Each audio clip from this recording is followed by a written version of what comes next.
starting pitching has stolen the spotlight in the first two meetings between these cross-state National League rivals. We could be in for more of the same in round 3. Wandy Rodriguez is dazzled during the month of April for the Pirates, while Phillies right-hander Roy Halladay, who has looked more to form in recent starts, will be glad to see the Pirates sailing in, a team he has sunk so many times.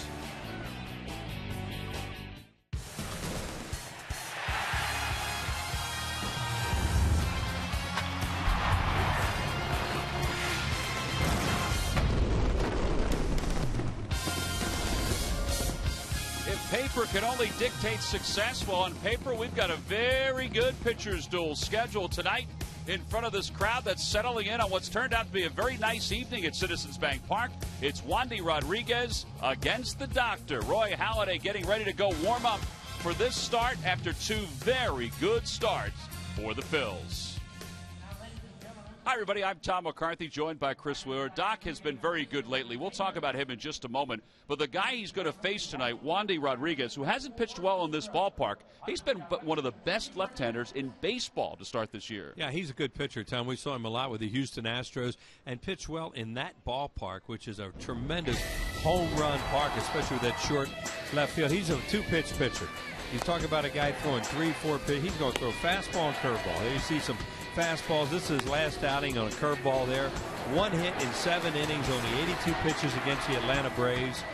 He didn't walk anybody. He struck out 5, and he was really, really good. Now, Roy Halladay, this is opening day last year in Pittsburgh. Big double play early in that game, got him out of a jam in the first inning when McCutchen hit into it. Then he fielded his position well, gets over there, covers.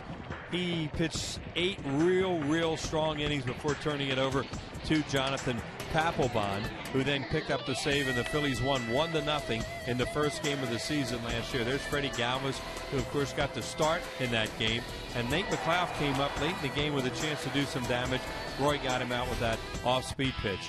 As Tom mentioned, he has pitched very well against the Pittsburgh Pirates in 6 starts, a minuscule 0.98 earned run average, and you see the 21 inning scoreless streak he has going right now against the Pittsburgh Pirates. And that would be great if he could do some of that stuff, and it would really be great if they could do what they did for him the other night, get him a bunch of runs early. Absolutely. In fact, Cole Hamels would echo that after what happened last night when he only allowed the 2 runs and the Phillies wound up losing 2-0.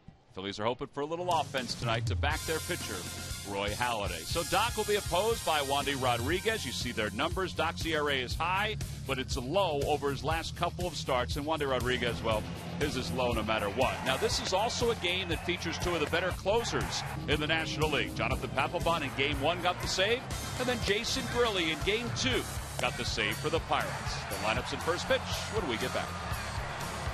Phillies baseball is brought to you by Toyota. See where Toyota takes you. Test drive one at your Toyota dealer. Toyota, let's go places. By Citizens Bank, where good banking is good citizenship. Isn't it time you experience good banking? By Coca-Cola, the official soft drink of the Phillies. By Xfinity, the official HD triple play provider of your Phils.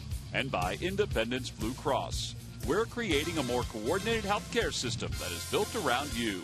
Independence Blue Cross, changing the game.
Game changer of the week is moving right on from career win number 200. The dominating right-hander was dealing Friday night against the Cards, and their run-scoring lineup from start to finish. Roy Halladay allowed a minimal 2 hits and delivered 6 strikeouts as he shuffled through 7 strong innings. St. Louis fell to the Phillies. The rain fell in the 7th, giving Doc his 67th career complete game. And it's brought to you by Independence Blue Cross, changing the game. Well, Doc is out on the mound getting ready for his 5th start of the year, coming off a very solid outing his last time out to pick up career win number 201. He's trying to get 100 games over the 500 mark. Not that he cares about that, but he would be the 2nd active pitcher in baseball to reach that number. The other is Andy Pettit. It's been a great career.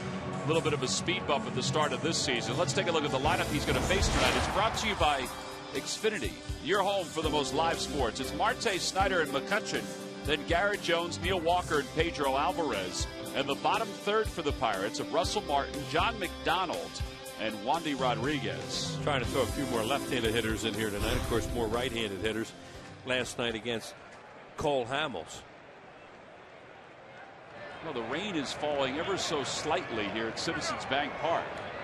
And the first pitch of the night from Halladay is inside, so we're underway. It's 1-0. When I say it's a light rain, I mean it truly is a mist as you look at Halladay's numbers. Yeah, it's all right now. They said we should be pretty good tonight. It's going to be a front come through eventually, make it cooler tomorrow. Threw a lot of sinkers his last time out, and he's come out and thrown a couple right out of the chute here. Here's our scouting report on him.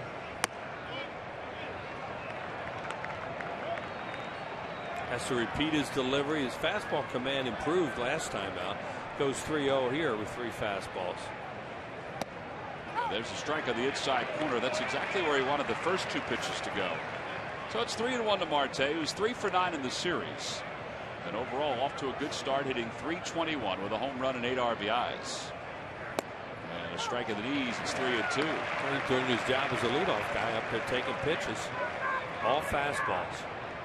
Yeah, last start, Halladay threw 46% of his pitches, nearly half were sinkers. 3-2 pitch. Ground ball foul. 23% cutters, 20% curves. And how about this? Just 11% of the pitches that he threw, about 10 were changeups. Yeah. Well, he had a nice lead, too. They gave him a lot of runs early, so he threw a lot more fastballs. Up high, did he go? They appeal, no swings, says Mark Carlson. So a leadoff walk for Marte. Well, it's time for our Nissan Keys to tonight's game. It's actually warm here tonight, as everybody in the Delaware Valley knows. We'll try to get Roy Halladay maybe some early runs the way they did last time. Sure made it easier. You're facing a tough left-hander tonight in Wandy Rodriguez. You don't want to get way behind him. He is a strike thrower, and he will compete. Travis Snyder's now the hitter. Snyder batting second again tonight. It's the 2nd time in this series. Last night he had 2 at-bats as a pinch hitter.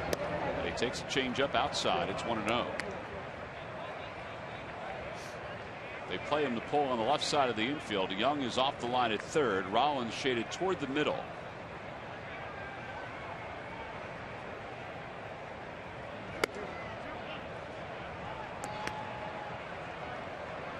He is just missing with these pitches. Last 2 were a little high. And the last at bat was a little tight inside.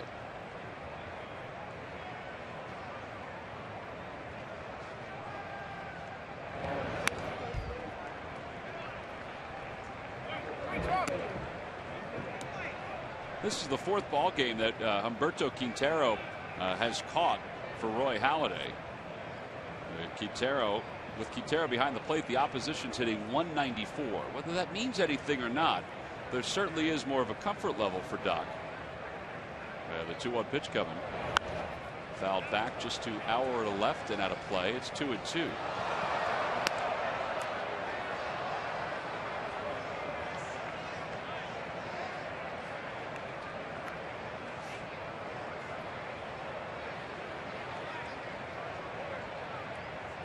Pitches so far. Nobody out here at the top of the first. Just underway. And Marte, who has stolen 3 bags, is back easily.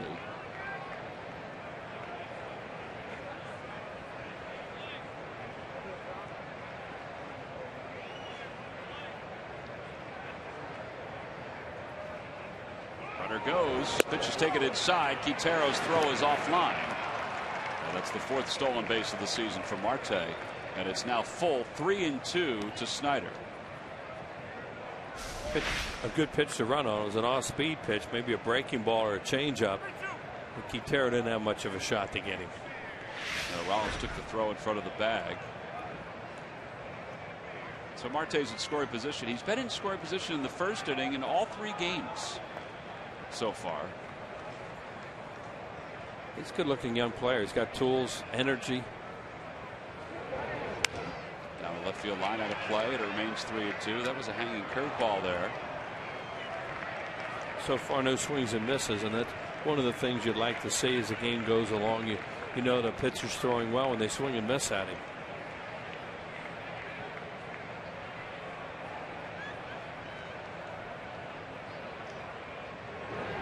And a called strike 3 right on the outside part of the plate. It was a cutter that came back. Strikeout number 21 on the year for Halladay. He needed that one there to get the first out. Yeah, Snyder gave up on it, and it catches the outside part of the play. A little bite there at the end. Now's when you really have to watch that runner at second base with 1 out. They didn't get him over. This is when Marte would think about stealing third base if you forget about it. And you have McCutchen coming to the plate. McCutchen hitless in this series. He's 1 for 10 lifetime against Doc. Overall hitting .243. Now his first pitch is outside and low, 1-0. Chase Utley is the guy who's going to keep Marte close at second. Jimmy Rollins playing McCutchen to pull. There you see Utley hanging around the bag there to make sure he doesn't get too big a lead and take off.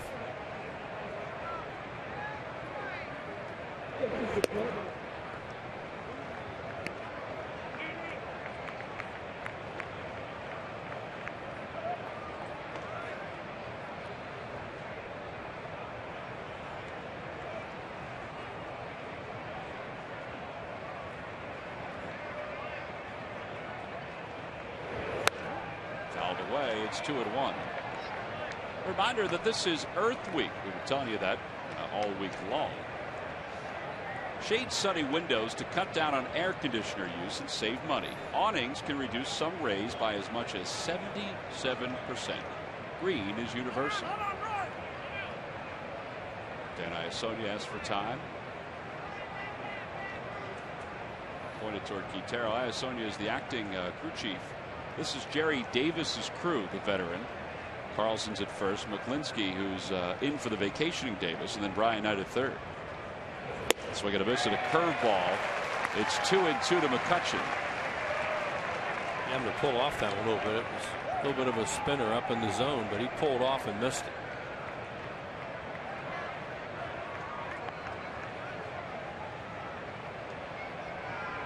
Marte began the game with a walk, stole second. Way outside, 3-2. So he's run the count 3-2 to the first 3 hitters tonight. He's trying to find some things right now. A little wild. Missing. Some of the pitches are really taking off on him, too. Some of his cut fastballs look like they're really taking off.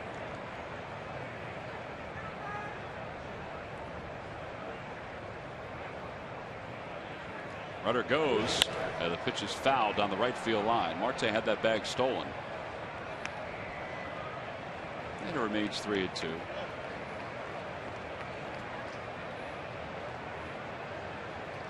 Now, over the last couple of starts, while Halladay has thrown well, he's had comfortable first innings.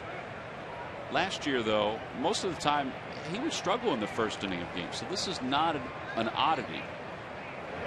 And a call, strike 3 on the outside part of the plate. That sinker was at 92. And he's got back-to-back strikeouts here in the first. Well, he painted with 2 strikeout pitches. That Iasonia says this ball comes back. It ran back, caught the front of the plate. Big strikeout, and McCutchen walked away. So McCutchen's now 0 for his last 12. Here's Garrett Jones. Jones has all but 2 of his at-bats this year against right-handed pitching. Just hasn't hit against lefties. They've been able to use Gabby Sanchez against left-handers, and as it turns out, it's a decent platoon. It's produced 3 home runs and it's produced 16 RBIs.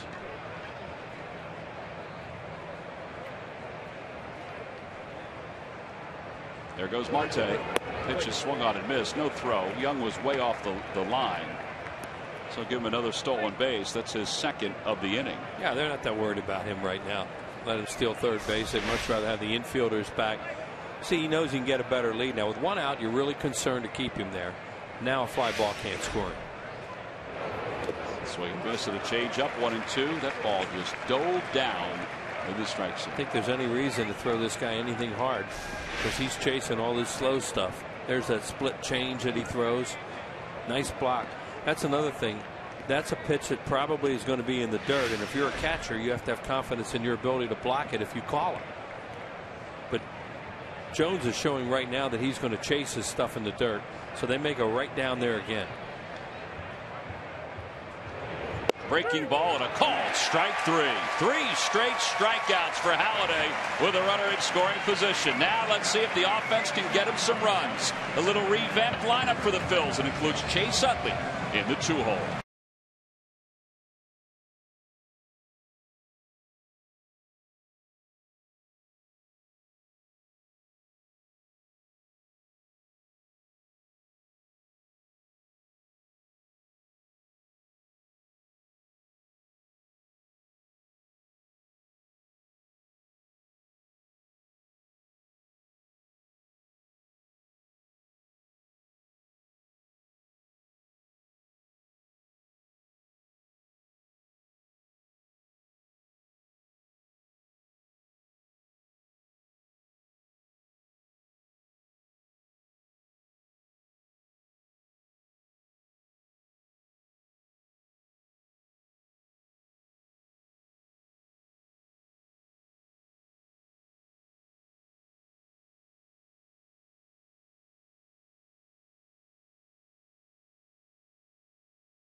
A little tough at times at the top of the first. Charlie Manuel has a little different lineup tonight. What about that lineup, Murph? What's Charlie thinking as he changes things up a little bit? Well, obviously, there's been so much talk about splitting up the lefties and Utley and Howard. And, you know, that's what Charlie decided to do tonight. When asked about it, he said it just seemed like the right thing to do. You know, both those guys, actually, really, the entire lineup struggling against left-handed pitchers. So he wanted to do something a little bit different. Utley just 2 for 16 against lefties this year. Howard 2 for 18 this year. So Charlie said, you know, when those guys are going well and they're hitting lefties, he would never think about splitting them up. But when they're both scuffling like that, you know, sliding Michael Young in between them, he just wants to see what it looks like and see if it can produce tonight. Well, here's the lineup that Murph was talking about. It's Rollins, Utley, and Young, followed by Howard, Mayberry, and Brown, and then Revere, Quintero, and Halladay. And who knows, you know, Carlos Ruiz is due back at some point this weekend. I asked Charlie today if he knows what his lineup's going to look like when he comes back. He said, I have an idea, but I haven't settled on it just yet. So he's trying to figure some things out. They'll figure it out tonight against Wandy Rodriguez, who is under the radar, maybe because he's been with the Astros and with the Pirates, but under the radar, this is a heck of a start. Yeah, we've seen him a bunch of times with Houston over the years. He's a good little pitcher. Had some problems in this ballpark in a start last year, but his numbers are very, very good with the Pirates this year, including a terrific outing last time out. He's fastball, curveball. We put in changeup, but he hardly ever throws it. And he throws the ball over the plate for the most part, and he makes you hit him. Yeah, 67% of his pitches are fastballs, which means almost 70 pitches he throws in a game, based on his numbers, are fastballs. Yeah, he's not a real hard thrower, but he's a little bit deceptive in his delivery. And that's what hitters have said about him over the years, that he can be a little tough to pick up sometimes. 2-0 the count to Rollins. Rollins, .259 hitter with a home run and 7 RBIs. He gets swings and misses with a guy that doesn't have overpowering type stuff, or you don't think real deceptive stuff.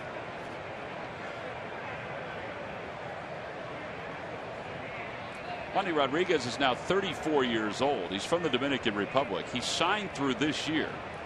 Pirates picked him up in a trade last year from the Astros as they were hoping to contend for the Central title. Well, Rollins greets him with a hard hit ball toward the alley in left center field. He's thinking two. The throw to second is in time. What a play by McCutcheon. Man, he was playing deep, so he cut it off. Big time. Big time play there. But not only does he cut it off, but how about the throw he makes? It just shows you why he's such a tremendous player. That's a time Jimmy Rollins, you can understand him gambling there. He thinks there's no way he can go to his right. Look how far he has to go for this. And watch him backhand it, and he's in perfect throw. Look how quick he stops.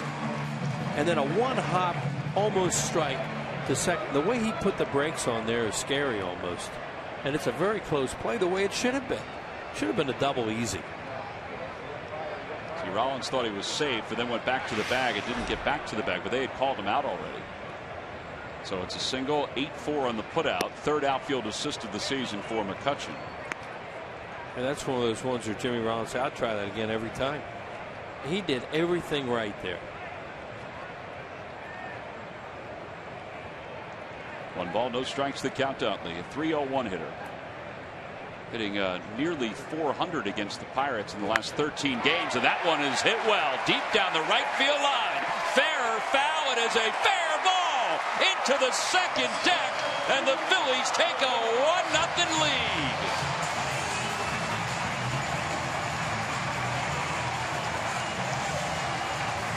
He got a curveball. You know, Chase Utley's in there tonight watching film after film after film, and he knows what Wandy Rodriguez is going to try to do to him. Well, right out of the chute, Chase Utley has just won 600 smackadoos for James Minacci of Philadelphia, Pennsylvania at our McDonald's home run jackpots. That was a fastball. Fastball up right down the middle, and he smoked it. Michael Young takes a strike. It's 0-1. Well, it's the 15th home run for the Phillies this year. There's no doubt there's been a home run drought for this club. But this homestand, they've been out homered 8-1 in this homestand before that, but they were all solos by the opposition. Phillies home run was a 3-run home run by Eric Kratz. 1 ball, 1 strike to count to Young. He's hit it 14 straight. Well, they've hit 3 balls hard in this inning.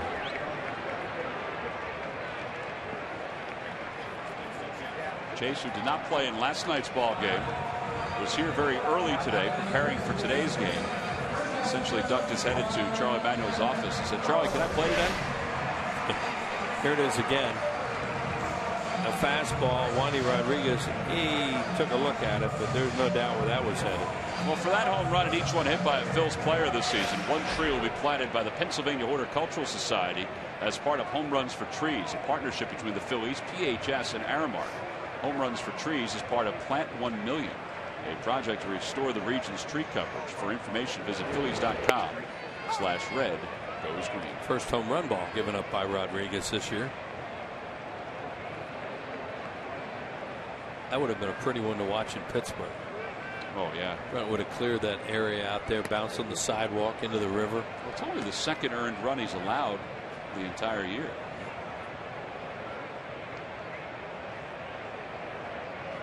One ball, 1 strike to count to Howard.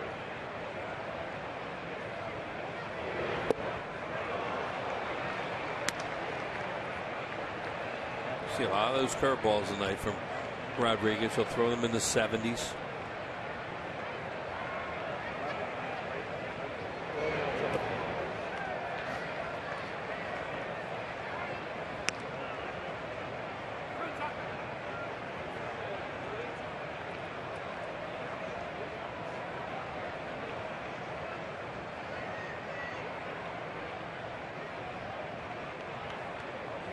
To it to the count to Ryan Howard. And a swing and a miss. He's down on strikes on the side.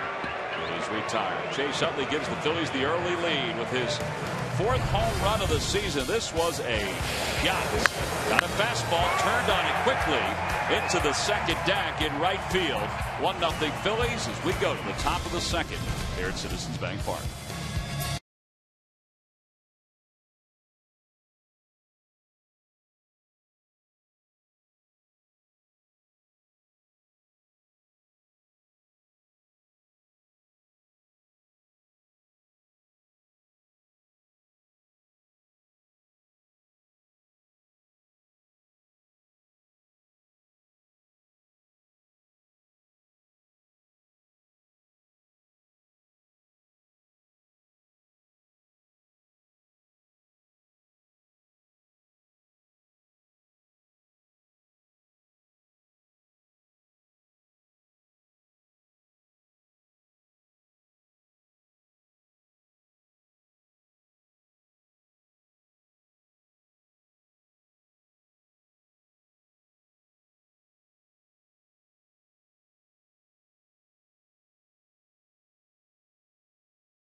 It's our first Citizens Bank Business Person Special. 1:05 is the scheduled first pitch. We'll be on the air at 1 o'clock. We hope you come out to the ballpark. Supposed to be a nice day, a little cooler in the 60s. Had a good day to sit and watch the Phils take on the Pirates. James McDonald against Cliff Lee. Softly hit to the left side. Michael Young makes the play to retire Neil Walker. Roy Halladay could use a quick inning after the first one. He got 3 strikeouts, all called through what, 25 pitches in the 25 first inning. pitches, yeah.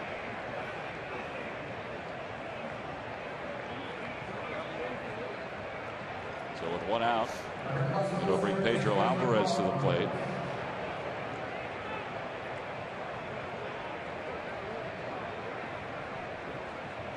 Alvarez homered in the first game of this series.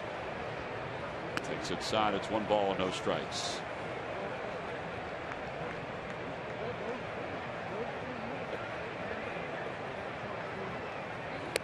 Out in front of an off-speed pitch, 1-1. Pirates in their last 14 games have won 10 and they've lost 4. They've hit .273 during that time. Prior to that, they had been 1-5, and they basically hit .170 during the first 6 games of the season. They were a little concerned out of the chute.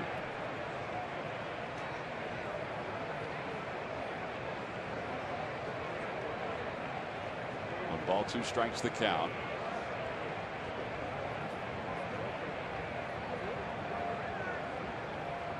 Swing and a miss. Threw him a curveball. So a couple change-ups and a curveball. 4 strikeouts for Doc. Now they're 2 away. Russell Martin, the catcher, is due up. Speaking of catchers, let's check in with Murph. He's got an update on the Phillies catcher. Yes, I certainly do, and we'll keep you updated throughout the night as Carlos Ruiz plays down in Clearwater. Actually, the Threshers playing in Tampa tonight. They lead the game 3-1 on the back of a 3-run home run by Carlos Ruiz in his first at-bat. So good news there. And of course, Carlos eligible to return to the team on Sunday. There's a ground ball to shortstop. Murph, you wrapped up that report just in time to see the final play of the second inning. It's a 5-pitch inning for Roy Halladay. That's pretty good considering he threw 25 pitches in the top of the first. We move to the bottom of the second. It's 1-0 Phillies.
Barcat tomorrow night and every weeknight at 5 only on Comcast Sportsnet. Join the conversation by using hashtag Philly Sports. 1-0 Phillies on top. A home run by Chase Utley. As we go to the bottom of the second, John Mayberry, Dominic Brown, and Ben Revere are the scheduled hitters against Wandy Rodriguez. Wandy Rodriguez, we mentioned, 34 years old. During his 4 appearances here at Citizens Bank Park, his earned run average is 7.11, and that's not including the home run that was hit tonight. So with the home run, it's a little more than 7.5. threw a heck of an outing his last time out against the Braves. He allowed just one hit, and that was after being lifted from the previous game because they thought he had a hamstring issue. Well, he got kicked around. Remember when the Astros opened here a couple of years ago? I think he pitched the second game of the season, and they got 7 runs off him to the Phillies, and not too many innings. Mayberry gets one off the hands out towards center and right at McCutcheon.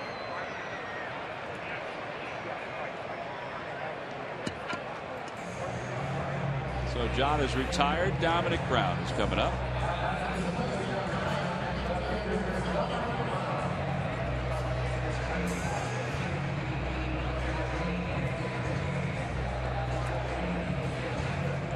Tonight's game is also available in Spanish. Just use the SAP button on your television, or you can change the language through the menu on your cable box. That ball got away, I think. Yeah, Russell Martin fired one into the dirt. It's a little embarrassing for the catcher. Looks like somebody has a little trouble with the first pitch on certain nights. Bring somebody out there and they're trying too hard. At the knees, it's 1 ball and 1 strike. It did look like that. Who was that? One of the mayors in one city that won. Cincinnati? I think it was. They still show that thing when he threw that thing. He could have hit the first base coach. Yeah.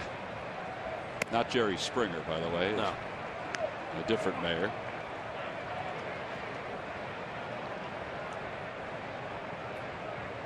Dominic 206, 2 home runs, 6 runs batted in.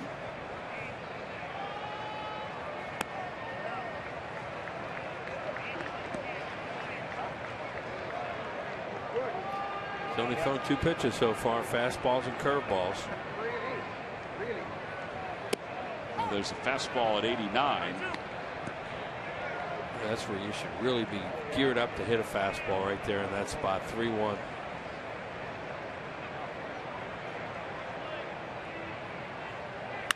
Ground ball back toward the middle. That'll sneak into center, a base hit. And 3-2. A 1-out single for Dominic Brown.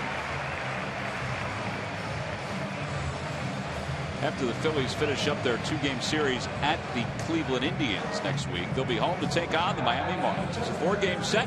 It wraps up on Sunday, May 5th at 2:35. StubHub Mother's Appreciation Day.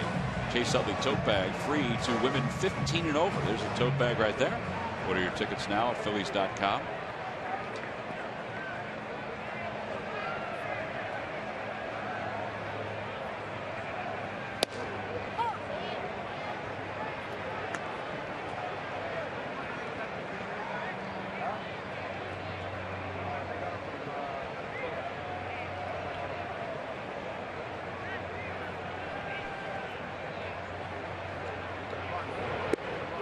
Watch that all the way. It's 1-1. Ben's average at 205 with no home runs and 4 runs batted in.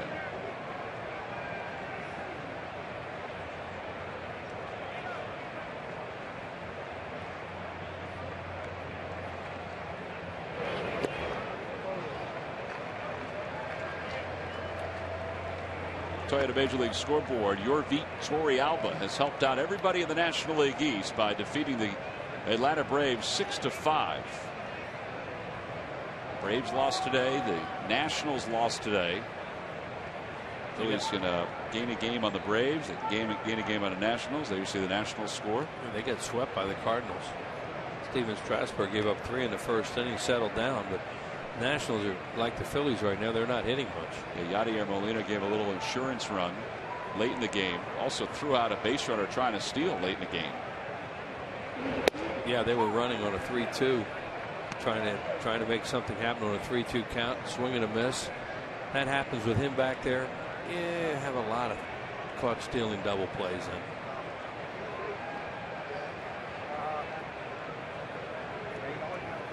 in. 2-2 the count to Revere. Outside, 3-2. Now see this with Ben Revere. He didn't swing and miss a whole lot, but he has this year. So with a left-handed pitcher, in their mind they're thinking, I'd like to send the guy right here, but he's swinging and missing so much. So they're caught in between. Russell Martin's thrown out 5 of the 14 runners who have tried to steal against them this year. Brown goes, and the pitch is chopped toward the left side, so they'll get 1 at first. Garrett Jones digs it out of the dirt. Well, they wouldn't have had a double play, but they would have had a force at second on Brown. So now they have Dominic in scoring position for Quintero, Wandy Rodriguez's old battery mate. Yeah. Here it is. He runs on the 3-2. We were talking about. They decide, all right, well, he's going to make contact, we hope.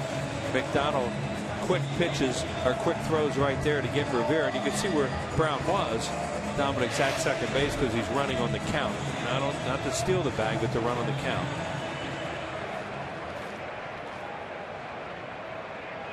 Base open. See how he works him here. Yeah, because you have Doc Halladay in the on-deck circle. He's 0 for 9 with 9 strikeouts. Yeah, this is a situation where a veteran battery like this should not get hurt.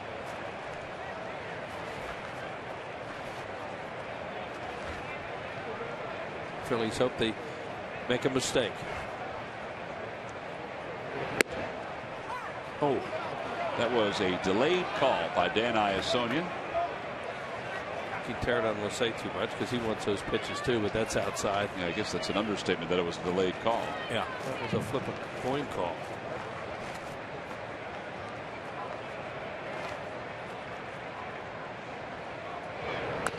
Curveball, now it's 0-2. So they've decided to go after him with 2 strikes out of the chute. Yeah, and I don't think either one of them were strikes. First one was called a strike. That one wasn't a strike that he swung at. Wheels mentioned these 2 guys were teammates with the Astros. No one has caught Wandy Rodriguez more than Humberto Quintero. Caught him for 60 games while they're with the Astros as teammates. Sometimes a guy that caught a guy really hits them because they're in their head. They know what they like to throw in different spots. Tug McGraw, Jerry Grody used to wear out Tug McGraw. Unbelievable because he was in his head. Todd Pratt was the same way without Leiter.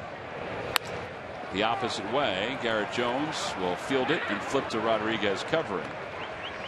And the side is retired. 3-1 on the putout. Dominic Brown is left at second base. We've completed our first 2 innings here in Philadelphia. Roy Halladay will go back to work for the 3rd.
Log on to Phillies.com. Go to the fans section for all the information. And Wheels, please submit your answer on the subject line. The question is, which player holds the Pirates' single-season record with 7 pinch-hit home runs?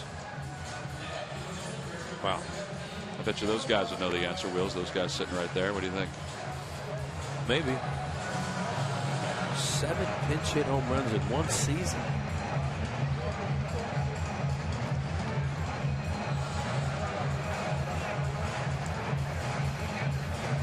We'll find out the answer in the 7th inning as you contemplate. Thinking back to a guy that set a record. I think it's been broken though. He homered in X number of games, consecutive games. Oh, really? It's a left-handed hitter, and one of them was against the Phillies at Connie Mack Stadium.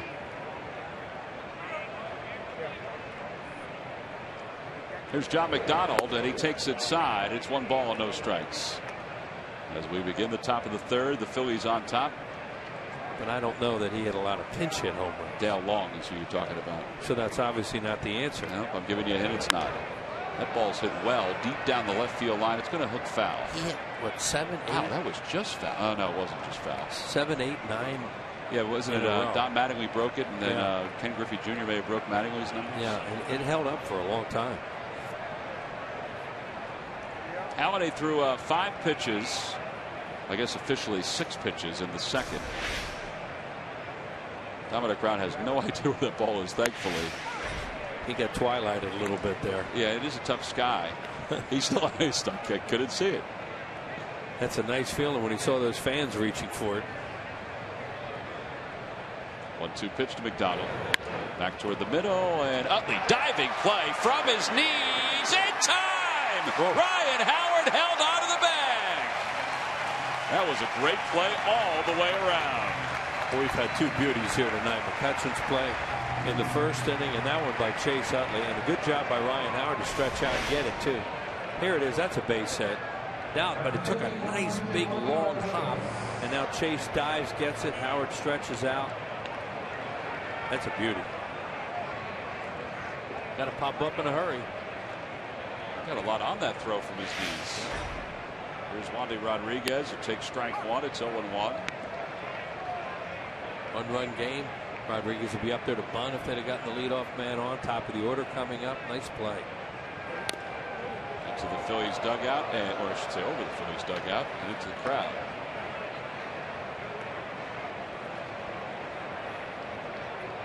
See Rodriguez having some fun with Quintero down there. 2 old buddies. Swing and a miss. Strikeout number 5 for Doc. He's retired 8 in a row, and out of the top of the order for Starling Marte. Wheels? Yeah. We have a very special birthday tonight. Yes, we do. Time to time, we're able to see what's going on in the truck. And there's John DeSangro, our associate producer. He knows the answer for the trivia question because he decided what it was. Sang's one of the best guys in the business, one of the best guys in the world. And today, he is celebrating his birthday. Sang, happy birthday. Starling Marte is the batter. Wonder if John Chaney sent him a cake. That's a good question. Let's put Sang back online. Let's see if Sang can answer this question. Nod yes or no whether John Chaney sent him a cake. We'll see. Or a card. There we go. Inside 2-0. Sang, did you know the camera was there the whole day, Sang? Sang, did Coach send you a cake or anything? He doesn't even want to look up and comment on that in case Coach finds out about it. What do they mean? Why would I send you a card? 2-1 the count. They were John DeSangro did a lot of work with John Chaney over the years. Oh, that was good. That's the cake that was given. They get it at a lunchroom. At least you only have one birthday. Yeah, really. Popped him up off the first base line. Howard, long run, and hit off the top of that tri-vision. It's 2-2.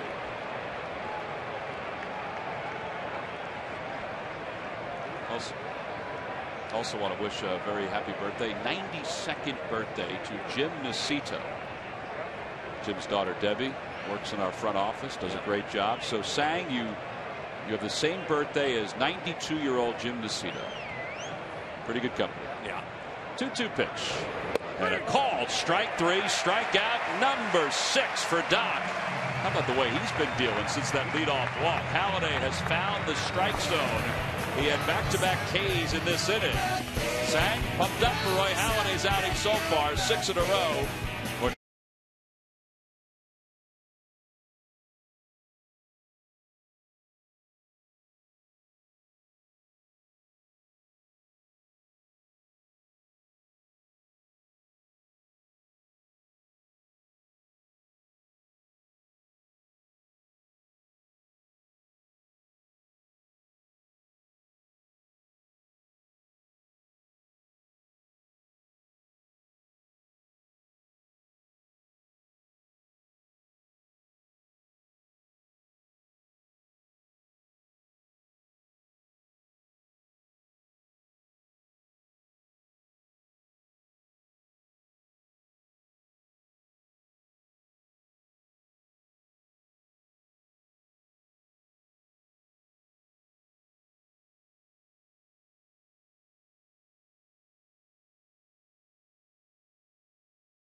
Honda dealer today for great deals. Only a Honda is a Honda. By Citizens Bank, where good banking is good citizenship.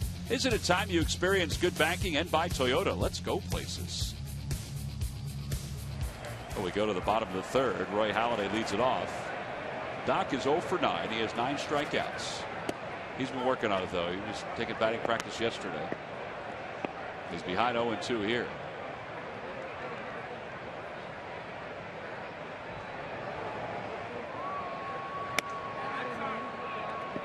He's just trying to shorten his stroke up a little bit and make some contact.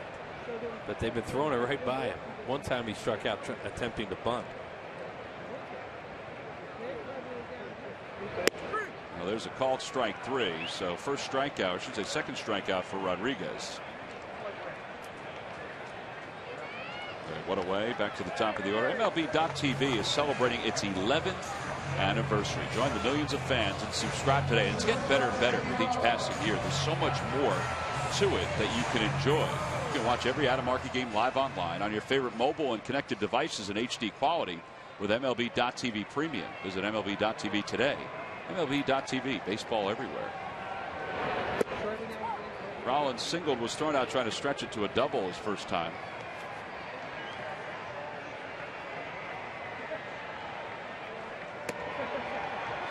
Yeah, and he'd do that every time again. Take that chance. And where he hit that ball in the play that McCutchen made in center field was just one of the best of the year.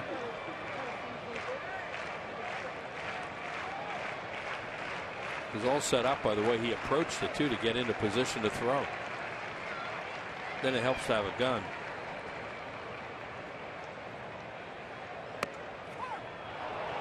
A little high. Had Dan Iassogna a lot over the years, many spring training games, and he will call high strikes. He's a pitcher's umpire. Been a bunch of called third strikes tonight. So he pretty well sets the tempo. Swing the bats.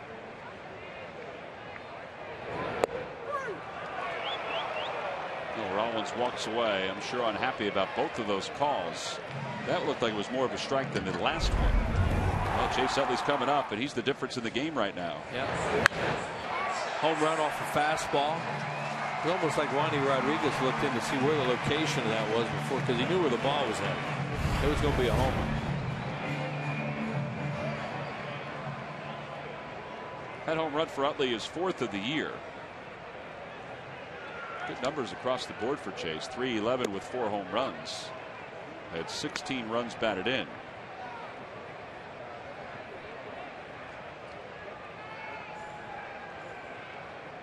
He needs one more home run to tie Dick Allen for 8th place all time in Phillies history. Call out of strikes. He sure is. Strikes for everybody. Well, swing the bats, boys. That's better than 3-hour games when they won't call any. No, the hitters don't feel that way.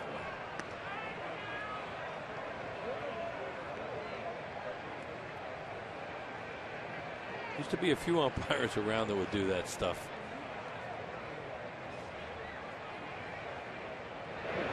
Utley grounds it toward first. Garrett Jones thought about flipping it, but now takes it to the bag himself. So a rather easy bottom of the third for Wandy Rodriguez. Phillies go down in order.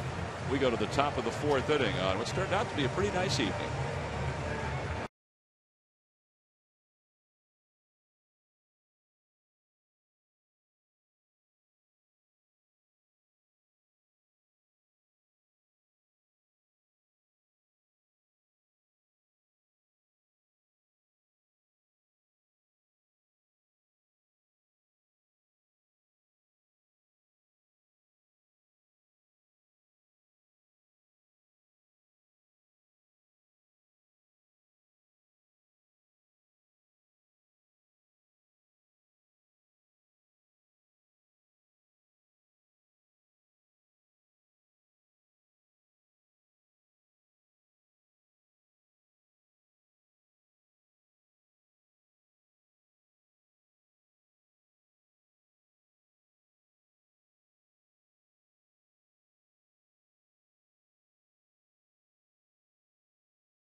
Coffee. K-Cups delivered in all the flavors you love. By who? But W.B. Mason. We go to the top of the fourth inning. Roy Halladay is not allowed to hit yet. On top 1-0. Sarge, you got enough room there, buddy? Yeah, I do. Trying to get it. What are you going to do? How's your day going? Going good. Yeah? As a matter of fact, yeah. Doc's throwing pretty well so far. Well, I got to like the way, though, Chase smoked that ball, stayed in on that curveball, and just hit it in the ground. But he's been swinging pretty good since spring training. That ball is popped up. Quintero doesn't see it. Here comes Michael Young, and Young calls him off at the last minute. He saw it the whole way, and at the last moment, Quintero saw it. Yep. This is the part of the night, maybe a little bit even earlier. Ball will go up, and it'll just disappear. You can't see it. So you always got to run over, keep that mouth shut when you're going over. And any infielder, when he says, I got it, catcher has to get out of the way. Well, that was a good job, though, by Michael Young, because he certainly had a better angle coming in. You always want to do that with the better angle. You want to take the ball. They always tell the outfielders to take the balls coming in. Here's Andrew McCutchen, and he takes a strike at the knees. It's 0-1. Doc's throwing strikes. Rodriguez is throwing strikes. Dan Iasonia's calling strikes. It's allowing both pitchers to get into a pretty good tempo. Yeah, I like that, too, when he's calling, making it aggressive. Tough play for Michael Young to get that ball, but then a strong arm to throw out McCutchen for the second out. I got to tell you what, that's got to be the best throw he's thrown all year long. I mean, he put something on that, what you call here, 360, and he's going to put something on it. That's a high throw. Boy, you could hang some wash on this line that he throws all the way to first base. Good play there. What do you think defensively of Michael Young so far? Well, I think he's doing an adequate job for sure. Range a little bit limited. He catches balls that he can get to. Has a pretty strong arm, as indicating there. And more of an offensive player. And he's the guy you can count on. And he's not the guy that's going to make the third out. Well, I know we've talked about his defense an awful lot since he came over from Texas, because he hadn't played a whole lot of third base, but he's worked every day. He was out there again today, working up a sweat with Ryan Sandberg. And I know he doesn't have the range of Polanco or Feliz, but he certainly has made some pretty good plays. No, he has really getting and covering the line as he picks up the balls, has something to throw with, which you really like. And veteran player, again, he's the guy you can win with without a doubt. Outside, it's ball 4, so Garrett Jones with a 4-pitch walk. 2 outs, runner at first. Neil Walker is up. And Halladay back to the stretch for the first time since the game began.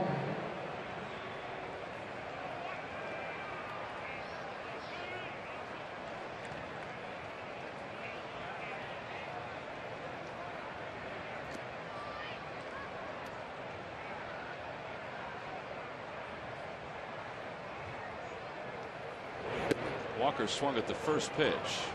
His first time up, grounded out to third.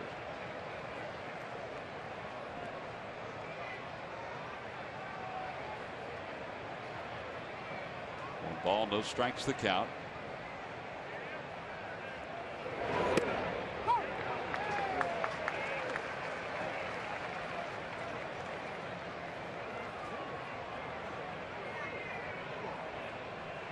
Doesn't appear to be laboring as much at all now these last few starts. Maybe it's starting to come to him a little easier. You see he hits his leg right there, and I think he's been a little out of whack with these last couple of hitters. It's just a reminder when he does that, that whatever key he's talking about, he'll hit there to remind himself that this is not where he's supposed to be.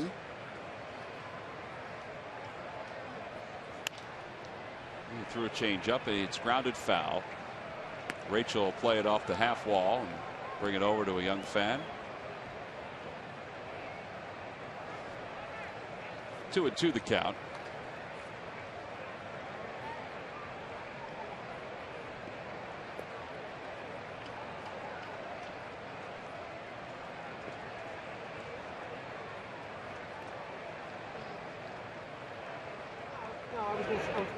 And he hit him to put runners on first and second. That looked like it was a curveball that just kept on curving. Yeah, it's supposed to be to the back foot. That's that one that usually a left-hander will swing over.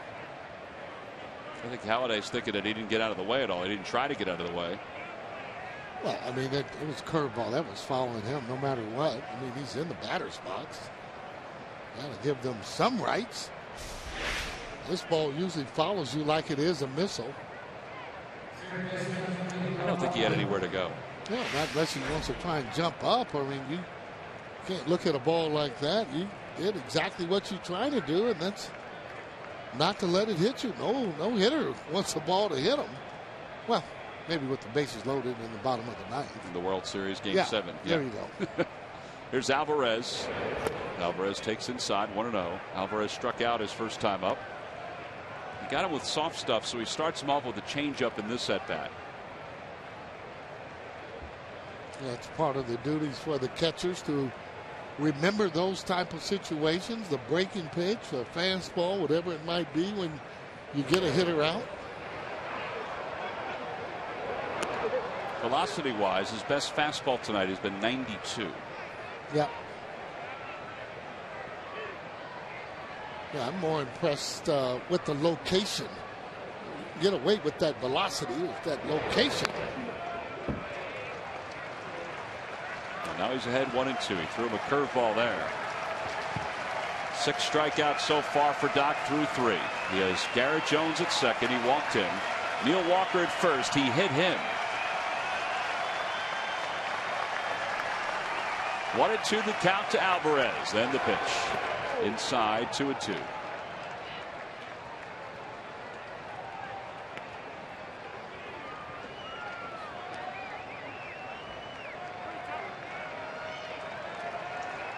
Yeah, one pitch he hasn't been using as much anymore is that kind of backdoor breaking ball. Sometimes he uses to that left-handed hitter.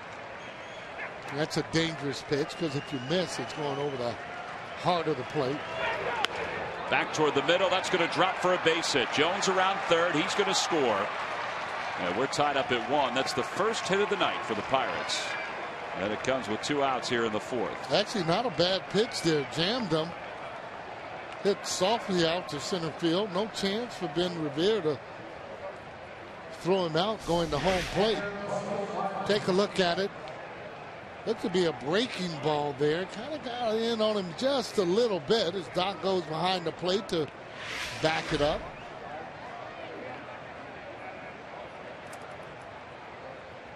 And now we'll deal with Russell Martin with runners on first and second. Martin grounded out to short. Grounds this one up the third base line, and it's a foul ball. It had rolled foul. Looked like it kicked back fair and then went foul again. So Garrett Jones's 2-out walk helps produce a run here at the top of the 4th. Well, there it goes again. Watch how it takes off. Has that little spin on it where it's going foul.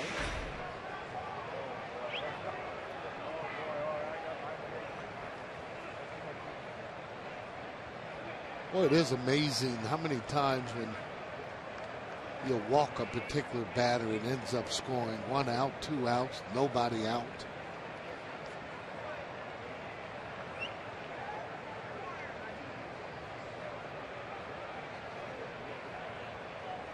Controlled damage. No more runs. Over to third, another foul ball. Pretty easy play for Leanne. And it's 0-2. Phillies ball girls in rare form tonight.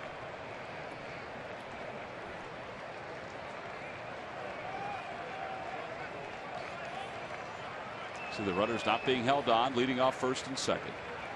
The 0-2 pitch to Martin. Lays off a breaking ball. It's 1-2.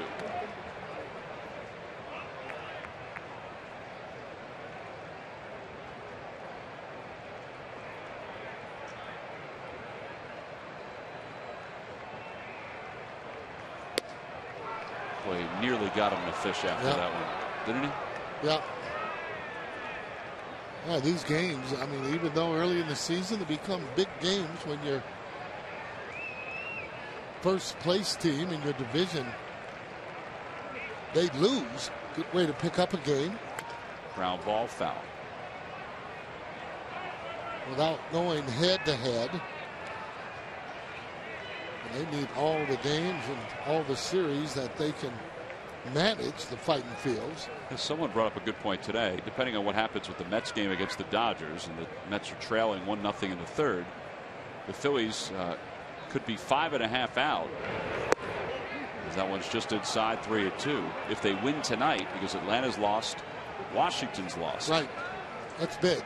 Every time those clubs lose in front of you, pick up a full game is huge. Right. And the Nationals right now are 5 back, and the Mets are 4.5 back. Yep. By virtue of the Braves' loss. The fourth full count of the night. Runners go, and the pitch is called. Strike 3. Again, Dan Iasonia waited, and then waited a little bit longer, and then punched him out for the 7th strikeout for Roy Halladay. He leaves a couple. The Pirates score 1. We're tied up at 1 apiece as we go to the bottom of the 4th here in Philadelphia. So what do you think? Did he swing? Did he hold up? Was it a strike? Dan Iasonia says, yep.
Visit Dodge.com or your local dealer today. Buy Xfinity, the official HD triple play provider of your Phillies.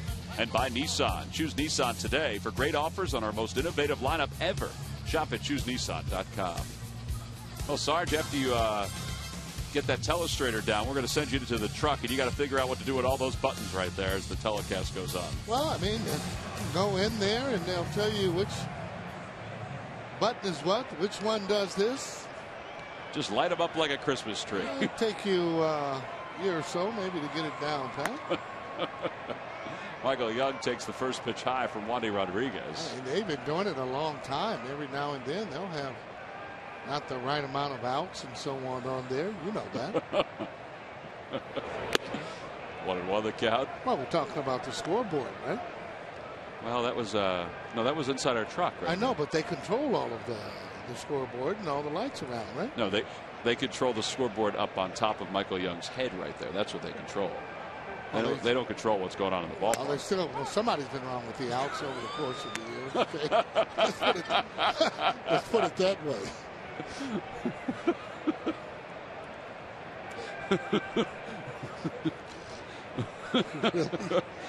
One ball and 2 strikes the count to Michael Young, who asked for time. Now, that's Fanavision. They're in charge of the scoreboard, and they do a wonderful job. Sure, they do a wonderful job. All I was saying is that every now and then they're,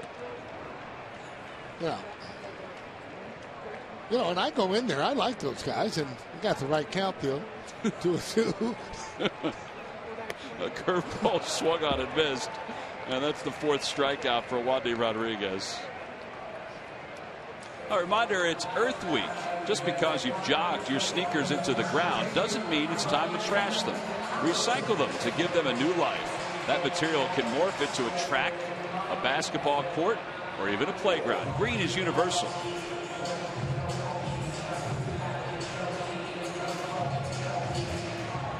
One out. Here comes Ryan Howard. Howard struck out his first time up. And he hits the first pitch foul. And it's 0-1. Yeah, he struck out on that breaking ball again in the dirt. You got to realize the breaking ball, the curve ball that Rodriguez throws, has to start at your hip on the inside in order for it to be a strike. And even that one had enough break as it was breaking away.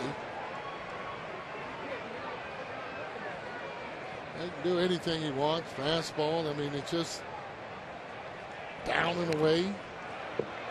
He goes from the side with that pitch.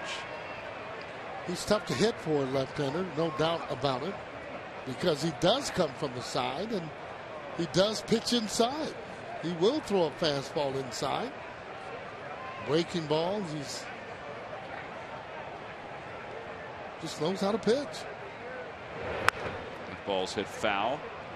Well, the Phillies with the home run by Chase Utley tonight, that was their first home run this year against a left-hander. As a team, they're hitting just 182 against left-handed pitching. Yeah, got to do better. Got to do better than that on the left-handers. That ball's hit well. Deep to right field. Towering shot. Forget about it. Wow, into the second deck. And Ryan Howard with his second home run of the year has given the Phillies a 2-1 lead. And you can exhale. That had to feel good. No doubt about it. I want you to watch it where this breaking ball started and where he hit it. That's where he should be swinging at the breaking ball up in the zone. Take a look at it. See that? That's out over the middle of the plate, but it's up. You got to swing at the high breaking ball, and look at these guys as they go, wow. Knowing that it's gone, man, that's a long way. That's a long way. So 2 second deck home runs in this ball game for the Phillies. One a little longer than the other. First home run for Ryan since the 9th of April. And now Mayberry got a good pitch to hit, and he fouled it back. It's 0-1. You know, whether or not he was sitting on it, it really is not even the point. The point is he was able to get a breaking ball that was up in the zone as opposed to breaking down away in the dirt and still swinging at that pitch. You start swinging at strikes, it'll be a whole different ball game. 1 ball, 1 strike to count to Mayberry. Curveball high, it's 2-1. That ball coming off of his bat, I guarantee you, he didn't even feel it at all. You can just about hear it everywhere in the ballpark.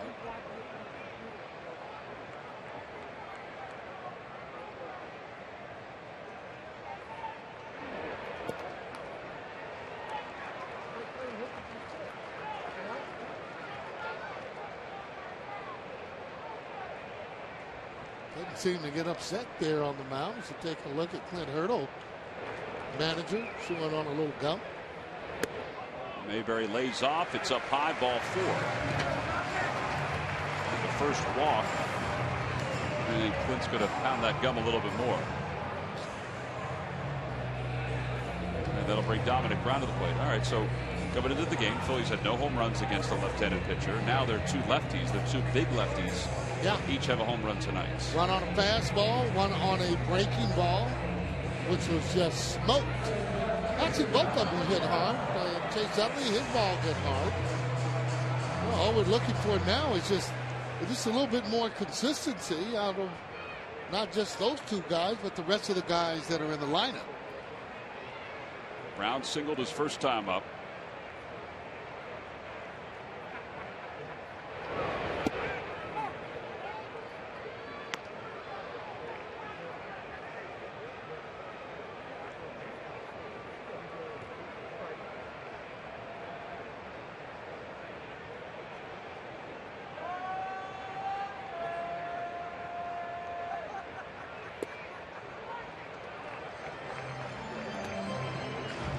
Good job laying off that breaking ball. That's the one you don't want to swing at.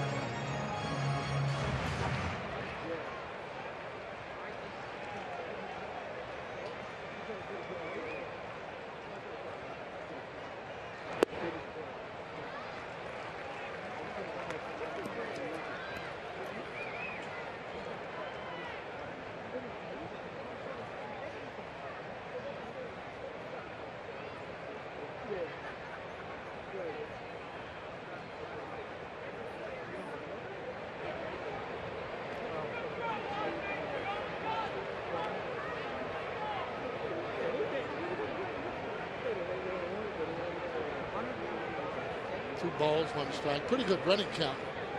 He wants to go here. Up the first base line, that'll trickle foul. Mayberry come back to first. It's 2-2.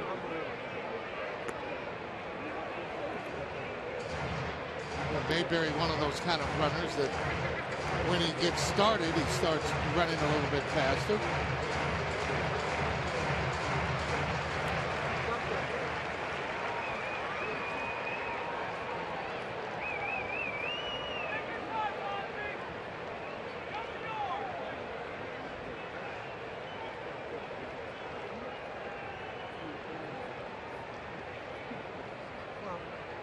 There goes Mayberry again. The pitch is grounded towards second. Ooh, it's bobbled by Walker. He won't get anybody. That'll be an E4, his second error of the season. Because Mayberry hesitated, he still thought he had a chance to get him at second, but he never had the ball. Yeah, well, you're right about that. He had time, but never had the ball. He was going to try and toss it by then. Couldn't get anybody. You can see Mayberry letting it go through. See what he did there? Just didn't look at it at all. Put his hand in the glove. Ball not there. Bounces down by then. Too late. Now the Phillies have to make the Pirates pay because they've got one out, runners on first and second. Yep. Anytime the opposition makes a mistake on you, you're right. You want to make them pay.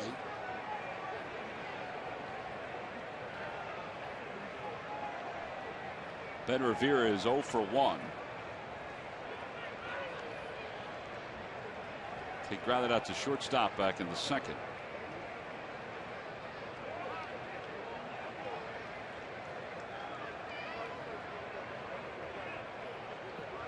The threat of a bunt is always in the mind of the corner infielders with the Revere. I mean, they're playing in right now. You see where Alvarez is at third. Yep. Oh boy, that's a swing and a miss off the glove of Russell Martin, and both runners will move up. Wow.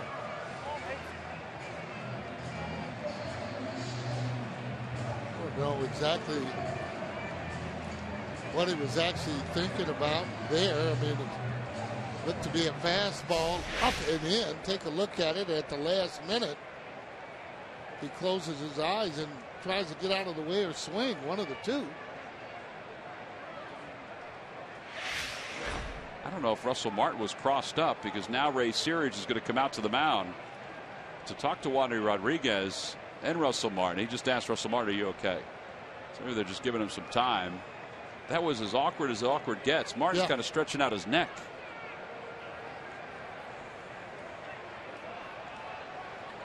Now the Phillies will have runners on second and third, so now a base hit, depending on where it goes, could score two. Watch this again. Yeah, he was thinking maybe he thought it was going to be a breaking ball. He recognized that it wasn't a strike in the very beginning.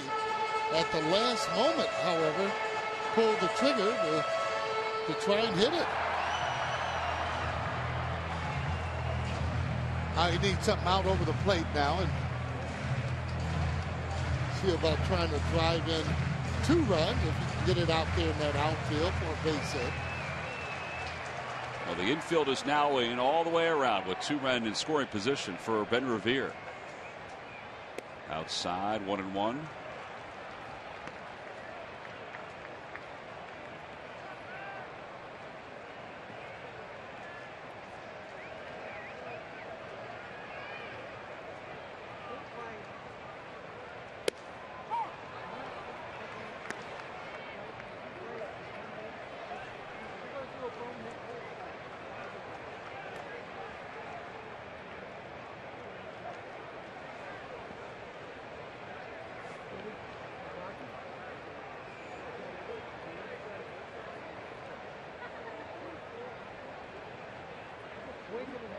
Well, now he wants to talk to Russell Martin.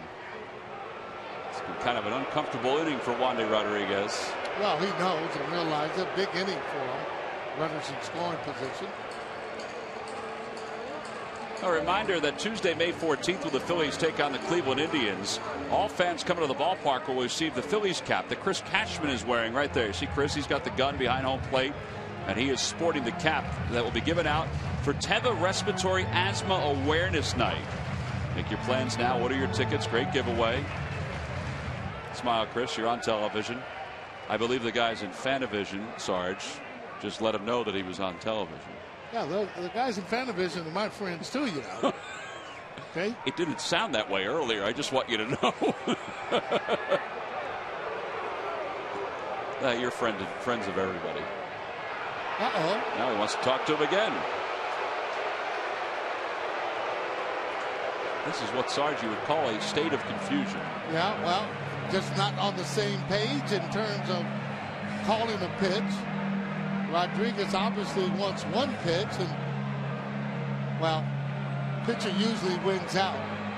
Martin maybe wanting another pitch and maybe explaining why do you want to throw that pitch.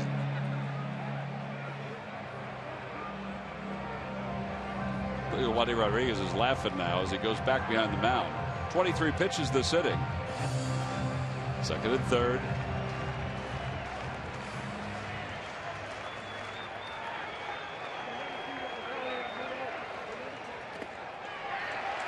Almost looked like he crossed him up anyway.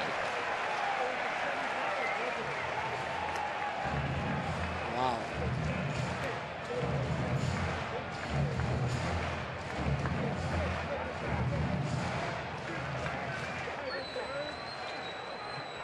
Two and two the count to Revere. 3-2. Good eye.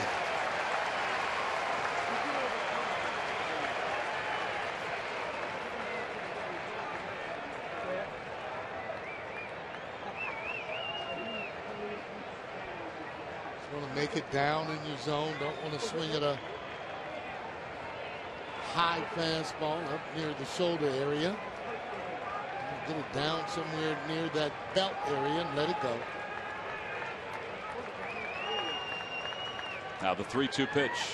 Breaking ball popped up. John McDonald, the shortstop near the second base bag, makes the catch. And after all that, there are 2 outs for Humberto Quintero.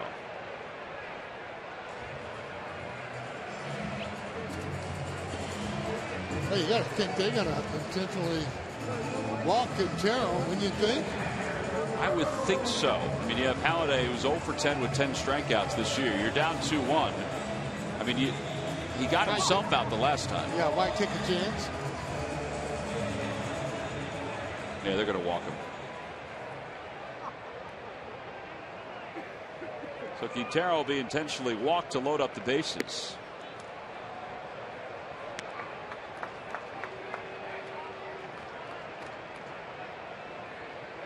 Charlie giving Roy Halladay some words of advice. Which would be? Lay off the curveball. Look for a fastball. I don't know. What do you think? Well, I mean, we've seen Doc get some hits in the past. You know, again, usually on that fastball that they end up throwing. Pitchers on both sides, unless those guys have hit in college, on adapt to hitting the breaking ball.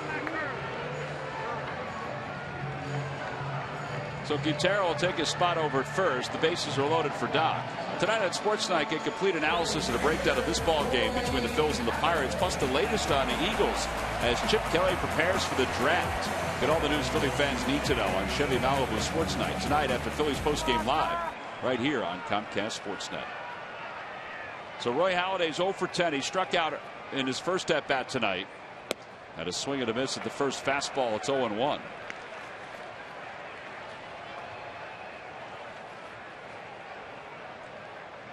So the bases loaded. Mayberry, Brown, and Quintero from third to first.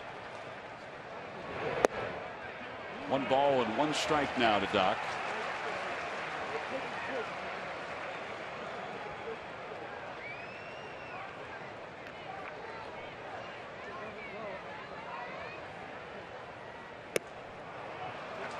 Just a little tardy. If he's going to get a hit, usually that's the one that you want to be able to try and hit. Hanging breaking ball at times. Pitchers can get on to that one.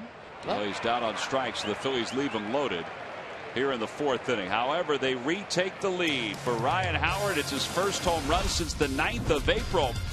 First home run on an 0-2 pitch since July of 2008. It was a high water.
Rodriguez, Ray Searage, and Russell Martin having a conversation. There was an odd exchange throughout the course of the bottom of the 4th inning between Russell Martin and Wandy Rodriguez. So now as we go to the top of the 5th inning, the Phillies have the lead, and one of the Phillies hitting coaches is Wally Joyner, who's done a tremendous job with these guys this year, and he joins us right now. Wally, thanks for coming on. We appreciate it. We apologize. We took you away from your work in the cage. Well, that's okay, Tom and Sarge. It's been a good start so far tonight. Well, how about that curveball Ryan Howard hitting almost in that second deck? Well, we've been, we're working with everybody.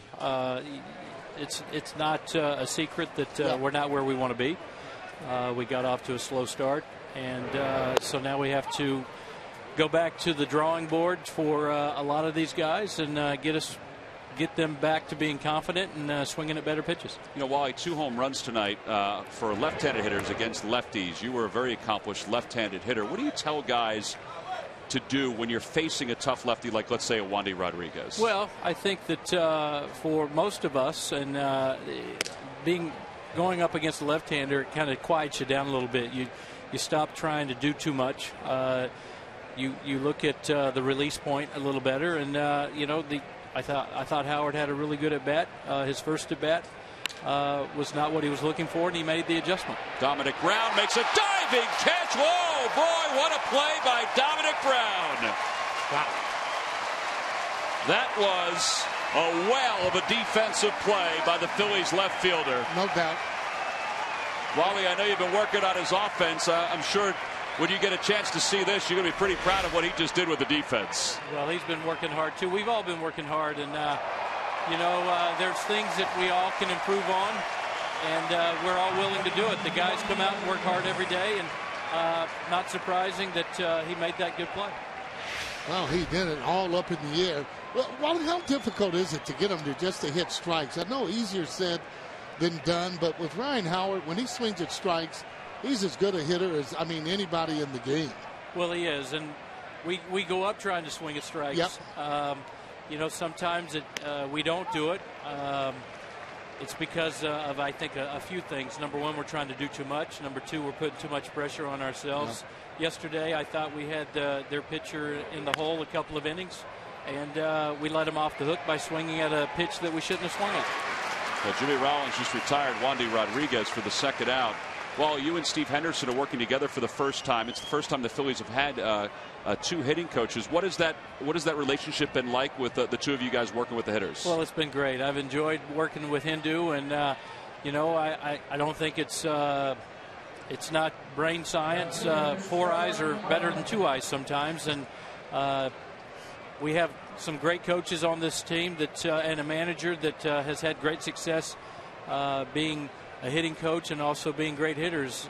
And so all of us together, I think we're trying to share the knowledge that we have with these guys, and they're very receptive. Well, Krantz for sure, looking at him not coming up near as much while he's making a lot harder contact. Has that been a task for you, or actually should be more receptive, I would think, to him? Everybody's receptive, and I think that we had to earn our stripes, so to say. Both of us, Hindu and I, were both coming in new. Ball players, not unlike ourselves, are very finicky, and we have to find out if the guys that we're going to listen to know what they're saying. And so spring training was a learning process for all of us, but I think that you're going to see a different team out here from now on. Well, Wally, we always appreciate talking to you, and we appreciate you coming out tonight and giving us a few minutes. We'll talk to you again down the road. My pleasure, guys. You bet. So Wally Joyner, one of the Phillies hitting coaches, I tell you, work ethic between Wally and Steve Henderson. You're not going to find two harder workers on the Phillies staff, and it's a 1-2-3 inning for Roy Halladay. Why? Because Dominic Brown made an unbelievable catch to begin the top of the 5th inning. All smiles out.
Well, he actually left his feet. He had to leave his feet as he gets in midair. Didn't drop the ball, landed nicely. More importantly, he caught the ball. Brought to you by your local Hyundai dealers. Dominic Brown really helped out the cause for Roy Halladay, cut his pitch count down in the top of the 5th, which was big, and made sure that there wasn't a runner in scoring position. Yeah, that's an automatic double if it hits the ground with him on the ground or more. So 2-1 Phillies. We go to the bottom of the 5th. Jimmy Rollins, Chase Utley, Michael Young due up against Wandy Rodriguez.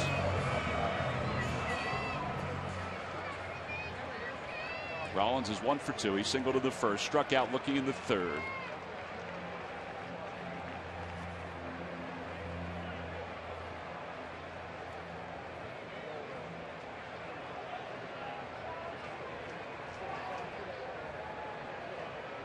Yeah, the first pitch coming to Rollins. An inverted breaking ball, 1-0 the count.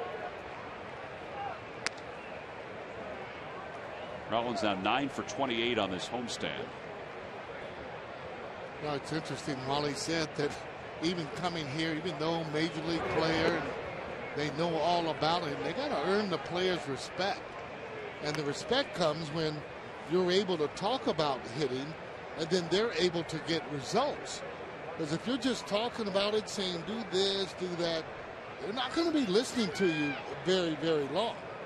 Rollins pulls it. That's a fair ball down the left field line. Rolling slowly. And that's going to enable Jimmy Rollins to get the second definitively this time. He's 2 for 3. 8th double of the year. He's among the league leaders in that category. And now the Phillies, with nobody out and a runner at second, will try to get that runner in. Yeah, talked about this before. Automatic double when they go down the line there. Almost right down the line. And then that had the nerve to kind of hug that little railing down there. So kind of gave him a little extra time.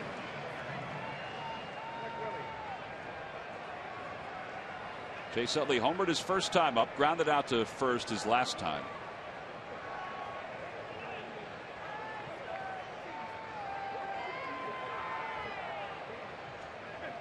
He bunts. Oh, that's a beauty. Wandy Rodriguez has no chance to get him at first. Wow. Well, you're looking at a baseball player right here, ladies and gentlemen. Most unselfish player we've seen in a long time. Most players with a runner on second are going to be trying to drive that run in themselves. Here's a guy that's trying to do what's best for the club, and that's getting that runner over as he lays down a bunt. Check this out here. Once he gets it down, he's going to be able to make that with no problem. Frustration right there for Rodriguez, getting hits all kind of different ways. That's just like a little insult when you end up bunting on a guy that's huffing and puffing 60 feet 6 inches away. Well, it gives Michael Young a chance with runners on first and third and nobody out. Outside, it's 1 ball and no strikes. And that comes strictly from Chase Utley. There is no sign that he is given the bunt sign in that situation.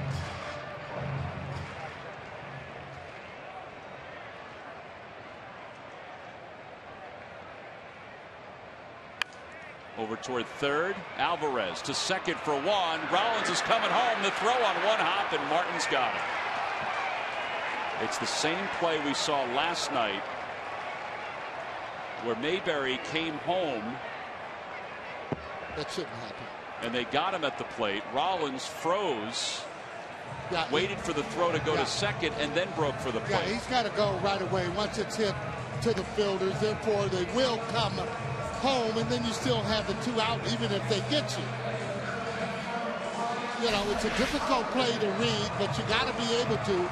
Now, you off and running right there, even though he took a little bit of a look, the reason that you want to go is you want to keep out of the double play. Now, this happened last night where he actually came home. Actually, that was Mayberry that then that came home. Last night. But same kind of situation. When you're on first and third, you want to run when the ball is hit to keep out of the double play. Okay, I mean that's just the way that you're supposed to do it. Well, and talking to Charlie Manuel today, he said that the one thing that John Mayberry probably could have done last night is just get into a rundown when he knew that it was going to be that he was going to be out by such a wide margin, to then allow the runners to go up to second and third. He said, going on contact, that's our play. He said Ryan Sandberg and I sat down in spring training, and we do this every year. Our play is if there's first and third with nobody out, you run if you're on third base. Right. Well, you know, I know that's the rule. I know you're supposed to do it, but I've seen it happen where you have that ball hit right back to the pitcher. Here comes a runner from third. I think for me, there's got to be some common sense in that, too. Just don't run into the out. Garrett Jones knocks it down, and the inning is over. Ryan Howard hit it right on the nose. And the Phillies rally, which began with first and third and nobody out, results in no runs. So we go to the 6th. It's still a 2-1 ball game.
more time.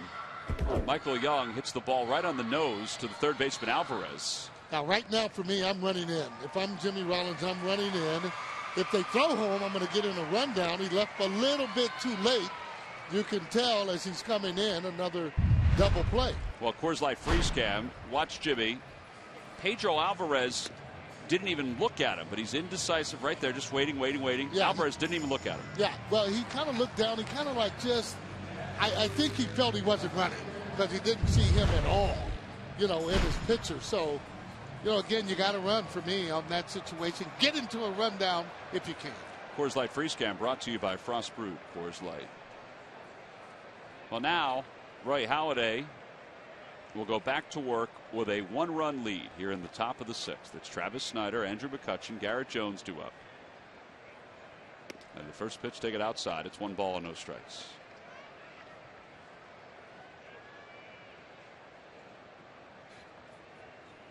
Snyder's 0 for 2, a strikeout and a pop out.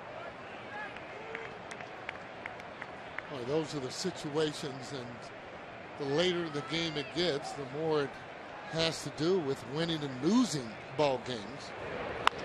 Out toward right field, not well hit. Mayberry got a late start, but he's able to gallop under it.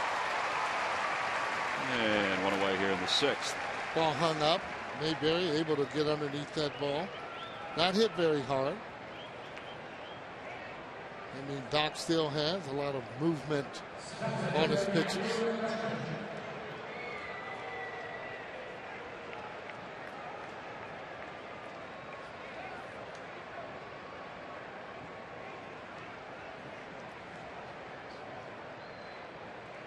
Andrew McCutchen the batter, and he takes a strike. It's 0-1. McCutchen's gone down looking on strikes. He's grounded out to third.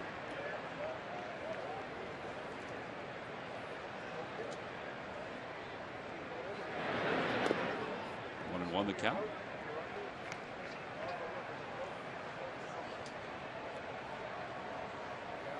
McCutchen, he hasn't gotten going as of yet this year.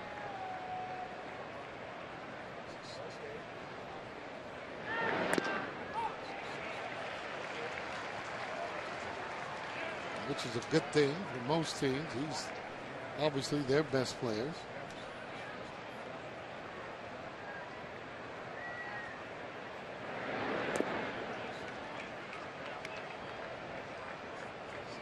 His average at 237, 2 homers and 12 RBIs.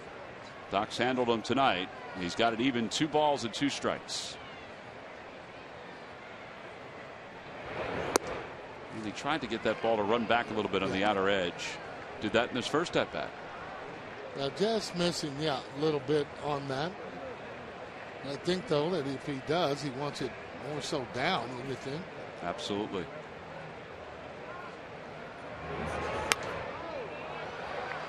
That one was supposed to be in, and it was toward the outer edge. Yeah, that's where you want to be dangerous with that pitch, unless it's really cutting away. You don't want to be messing around in the middle of the plate or having a ball come toward the middle of the plate.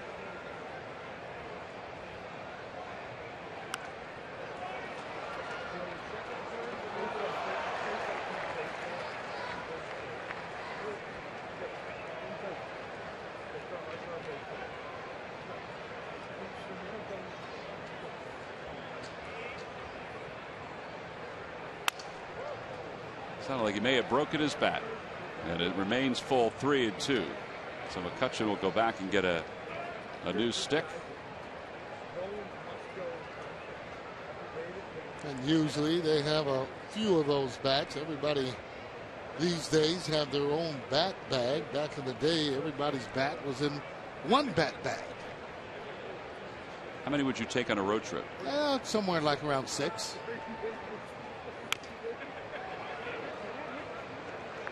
Taking more than that, we're expected maybe to break a few bats.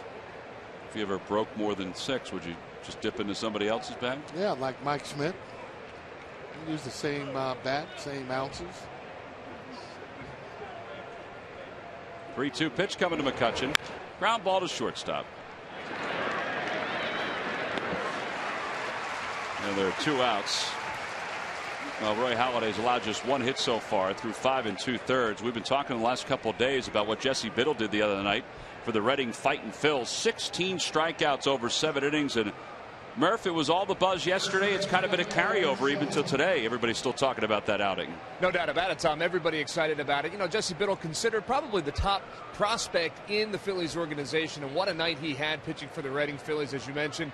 16 strikeouts in that game. At one point, in talking with Joe Jordan, the director of player development for the Phillies, at one point in the 6th inning, he had thrown 73 pitches and struck out 14 batters for the Harrisburg Senators. That was ridiculous. And Joe just couldn't say enough about how mature Jesse has become over the past 2 years, about his work ethic, the way he goes about his business each and every day, and how he almost mimics some of the guys, like the guy you're seeing on the mound here tonight in Philadelphia, you know, mimicking his work ethic, because he got a chance to see him down in Clearwater, and they've been so impressed with what he's been able to do. But Joe was saying that was about as impressive as an outing as you can have, guys. Well, for Roy Halladay, Murph, this is as impressive an outing as we've seen from him. 8 strikeouts now through 6 innings of work. He's only allowed 1 hit.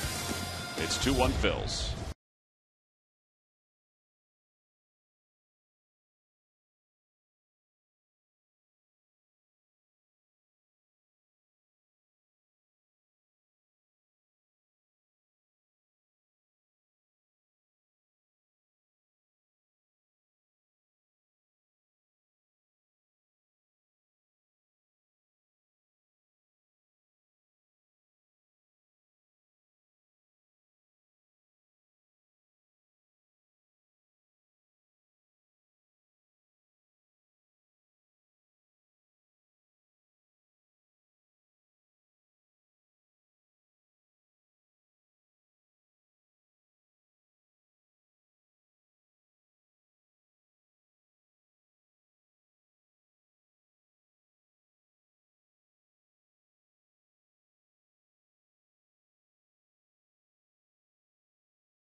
Advance by Thomas Jefferson University Hospitals. Call 1-800-JEFF-NOW for an appointment, and by the Quality Plus Ford stores.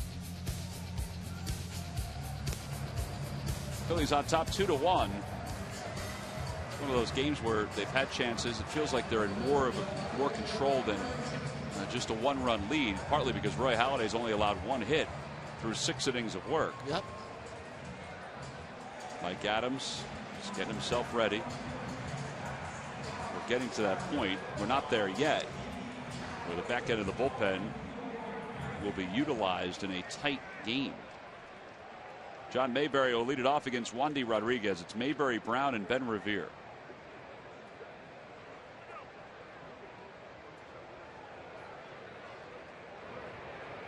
Mayberry takes a strike, a 90-mile-an-hour fastball from Rodriguez.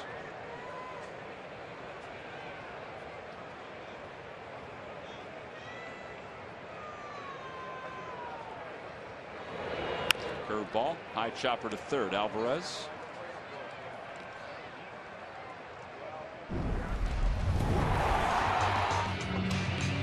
Well, he's been on his game tonight there. You can see fastballs right away on the outside part of the plate. I'm telling you right now, the doctor is operating uncontrolled of those breaking balls, and when he's in control of the off-speed pitch, he's as good as it gets. Uncomfortable to hit against a guy like that. See that confidence really just coming back, and he gets that confidence by going out and throwing the way that he's been throwing. Well, the confidence too to pound the strike zone. Just keep on pounding the strike zone. 0-1 the count to Dominic Brown inside. 1-1. Yeah, even the veteran players, things don't go good. If you're starting to get hit, there are a few doubts that come up there. He's probably feeling now getting back to the way that he normally feels after a ball game.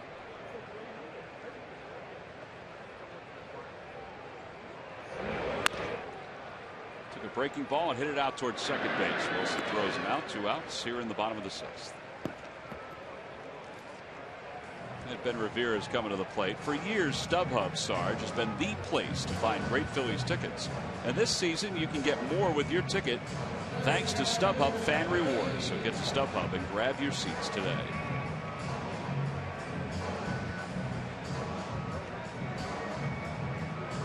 Oh, nice night here at the ballpark. Day game tomorrow.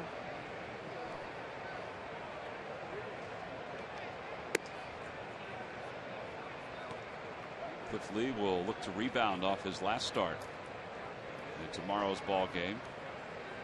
James McDonald for the Pirates. Then it's off to New York for 3. Oh, these are the type of performances that Ruben Amaro Jr. kind of put together. This kind of a team for these type of performances from the pitching. You know, to keep that pitching there where you're keeping them where it gives you a chance to win. And for me, the pitching have done just about their part. Just need the hitters to come in to join them to be a little bit more consistent. Once you have both those working together, there's your formula for winning. Breaking ball, it's 2-2. Well, hard to win when you just have one of those components together. Just have the pitching, no hitting, hard to win, and vice versa with the defense. Right side. This will be a tough play because of Revere's speed, and it's not in time. He'll get a base hit out of it. Walker did everything he could, but once that ball just rolled to first, Revere was coasting up the line. Yeah, when he hits that ball there, swinging bunt, Rodriguez, the pitcher, or any pitcher, once he goes over, he's not able to get the ball. Take a look at it. It's too late there. When he comes in and tries to do that little flip, don't think even if he had got it to first, it would have been in time. Has been looking at that play the whole way. Rodriguez not happy about that, but hasn't pitched a bad ball game by any means of the imagination. Yeah, this could be a whole lot worse for him, maybe considering the opportunities the Phillies have had. Yeah, Holliday's had some good defense behind him, and that's what you want because you know that he's going to be around the plate. So be on your P's and Q's. Quintero's 0 for 1, an intentional walk his last time. Takes outside, 1-0. Mazzaro is the right-hander, and Wilson the left-hander. We've seen Mazzaro pitch in this game, or pitch in the series. Wilson's warmed up but hasn't gotten in.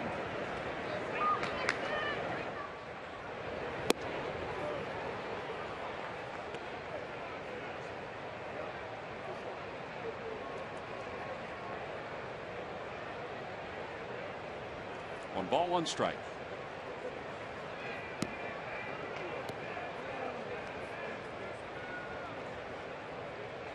There it goes. Pitch is pulled through the hole on the left side. Revere will go to third. So first and third with 2 outs. Halliday's due up. They're going to send Franzen up to pinch hit for him. Well, that's what happens when you play such a tightly contested game. Even though they probably could have run Doc out there one more inning, they're trying to get a little offense here to get some insurance runs. Yeah. So Bastardo throwing in the bullpen.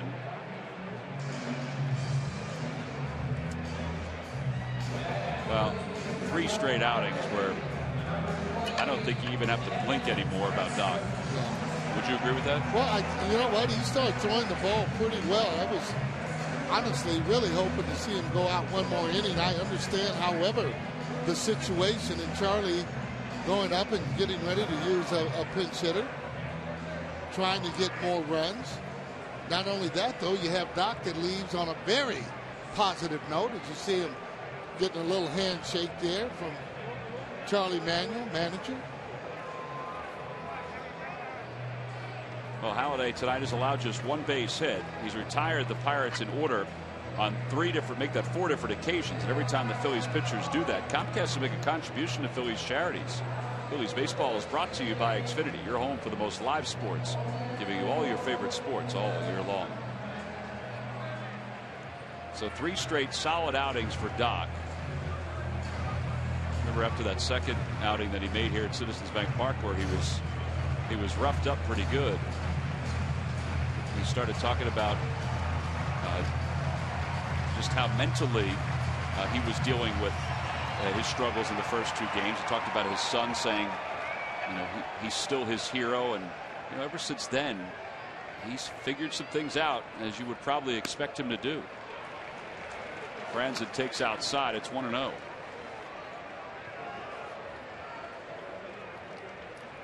Franzen 3 for 12.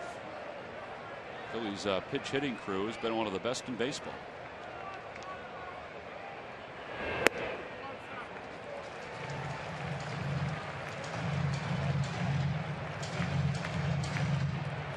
Well, you like Franzen for sure. He gives you a good at bat. Lance Nix has just been not only giving you a good at bat, but also supplying you with some hits.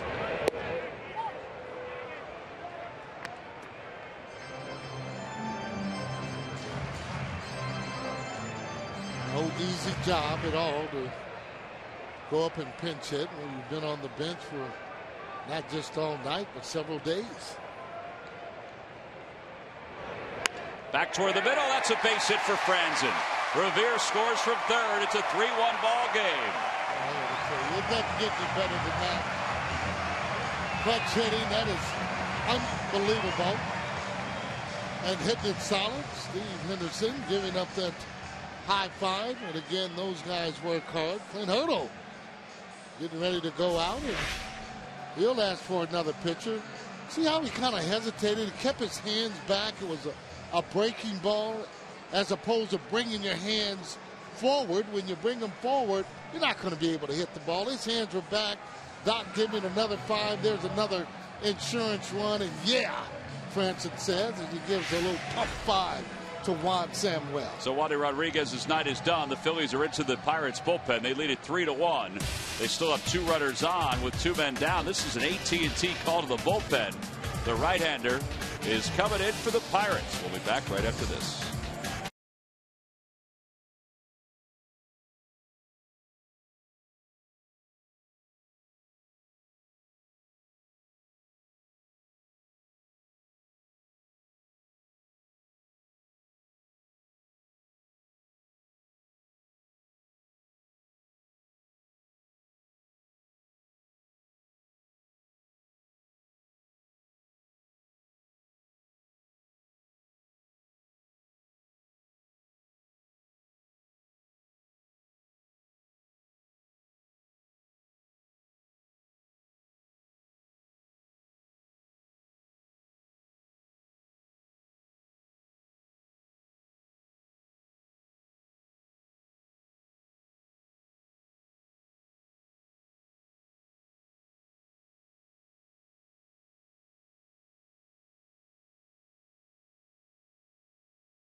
This summer, and it's open for boys and girls interested in baseball and softball, ages 6 to 14. You get professional coaching and skill development from Phillies players, coaches, and Baseball Academy instructors.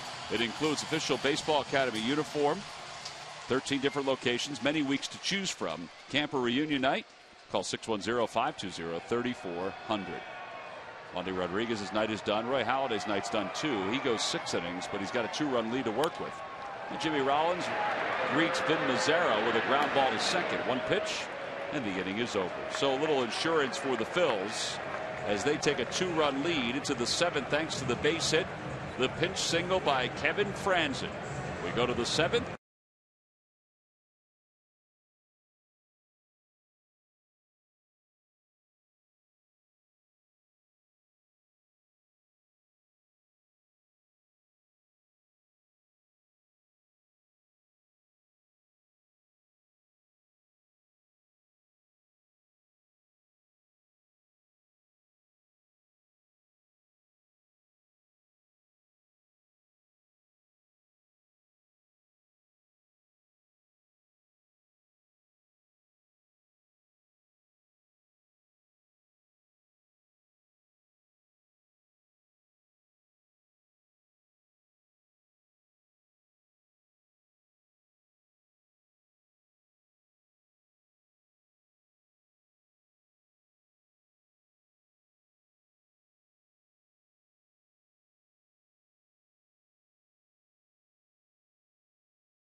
Stuff going on, and this is your local Honda dealers game summary. You've got good pitching, good defense, home runs.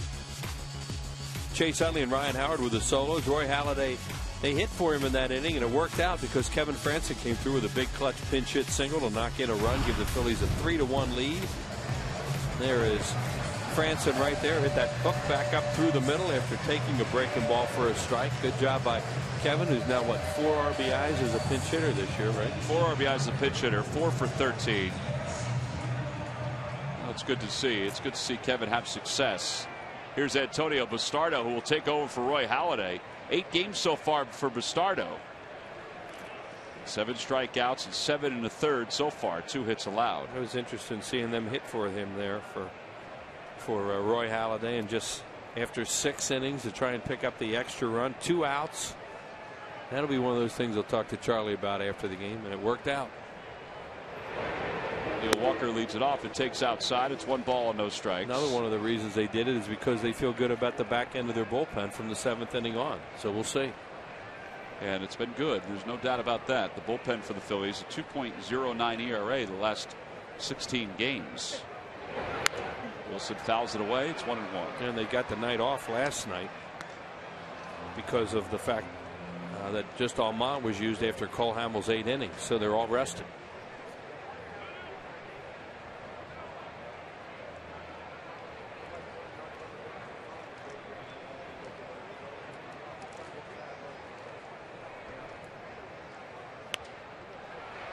Out of play. It's 1-2.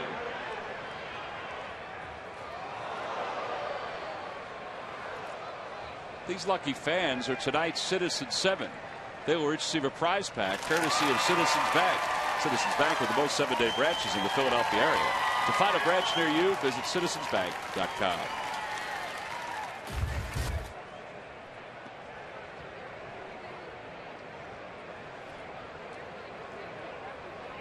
Walker is 0 for 1. He grounded out to third. He was hit by a pitch.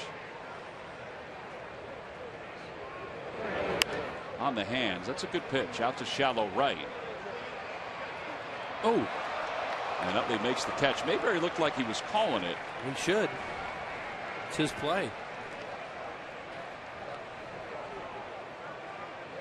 Normally the infielder just goes out until he hears the outfielder run him off it. Don't know what happened on that, but you shouldn't have a collision on a ball that's in the air that long. Here he is yelling. John Mayberry is yelling, I got it, I got it, I got it. Utley keeps going. So thankfully, he reaches up, catches it, and man, he almost knocked it out of his hand. Glove. But he was calling for it the way he should. Alvarez is 1 for 2. He struck out. He singled and drove in a run. Outside and low, 1 ball, no strikes. They try to keep a starter away from right-handers as much as possible, but in Walker's case, it's okay because he's a much better left-handed hitter than right. So you see him jam him there with a good pitch.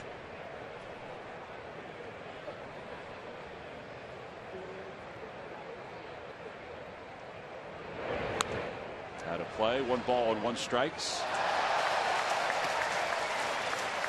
Good catch down there in the front row. Got a couple of them here tonight.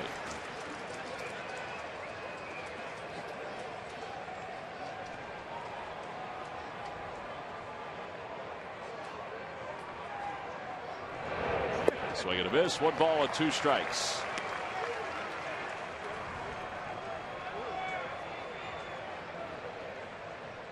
Seven pitches so far for Bastardo. He's got 1 out here in the 7th. He's made good pitches, these first 2 hitters. He's trying to stay away from Alvarez here. Out toward right field. That's pretty well hit. Mayberry just turns, and that's the first earned run allowed by Bastardo this year. And it's the 2nd home run of the series for Alvarez. It's now a 1-run game again. He threw what he wanted to throw there, but he hung it. Just said he wanted to stay away from him with that breaking ball, and he got it on the plate. The guy's defensive in that situation, and he winds up hitting it out. Shows you how strong he is, too.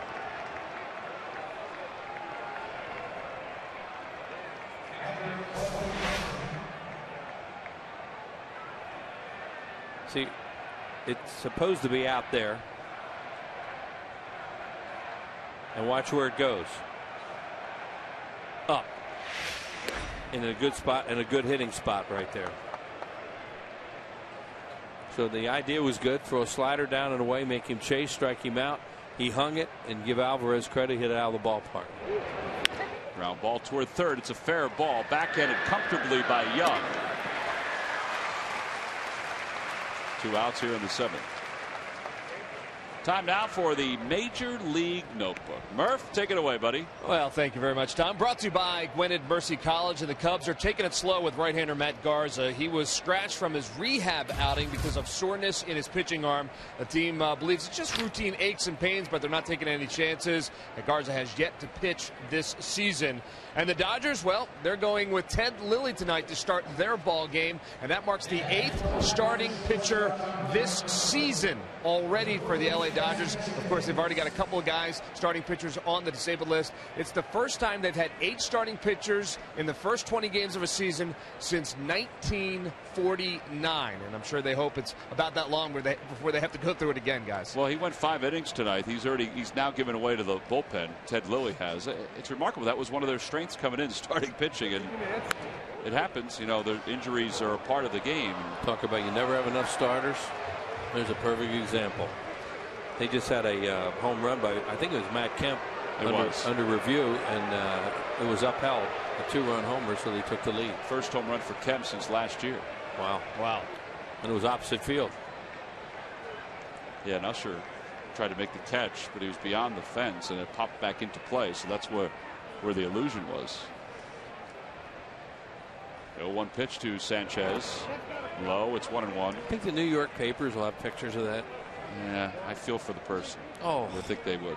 Well, they kill that. They're going to get Alma up right now, and that's to cover themselves because they have a right-handed bench tonight. That's why the Phillies have him up. And Tabata's in the on-deck circle. Right. 1-2 the count on the outside corner. And the right-handed hitter they would bring off the bench, who is Tabata, would represent the potential tying run or the go-ahead run because this hitter would be on. So that's why they're having Almont ready. But Bastardo got hurt in this inning by a left-handed hitter.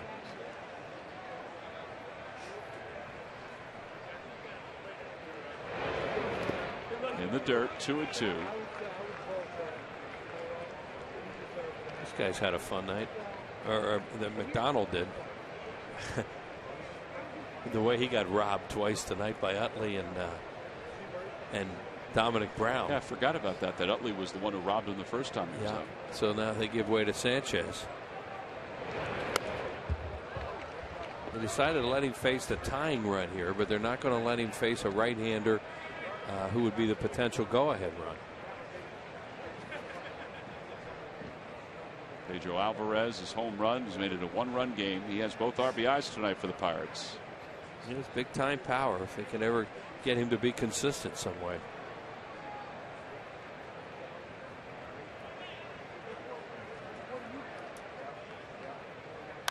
Check swing. Ryan Howard takes the hop, flips it to Bastardo covering. Nice lead, and the inning is over.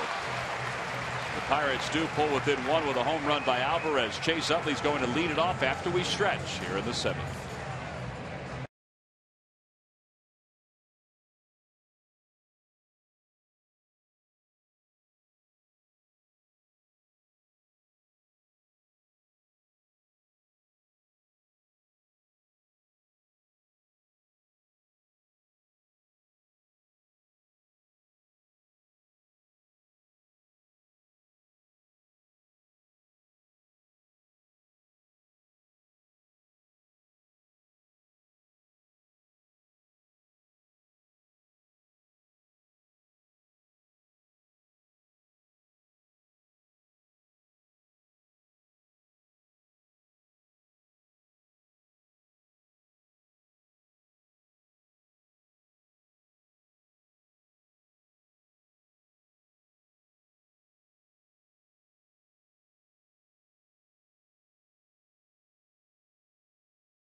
All right, Wheels, here's the question one more time. Which player holds the Pirates single season record with 7 pinch hit home runs? Well, since it's Sang's birthday, I'm going to get it wrong.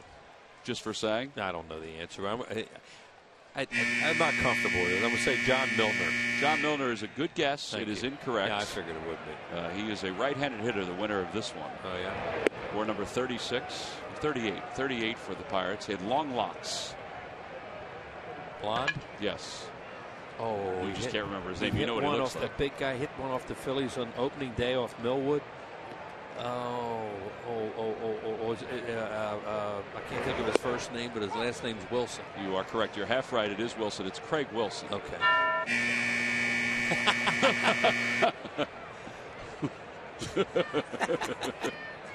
It's an interesting slide away for that graphic. All kinds of toys. Yeah, it just kind of was like the cloud, just kind of poof. Straight away center field. McCutcheon is out there. He's under it. And one away.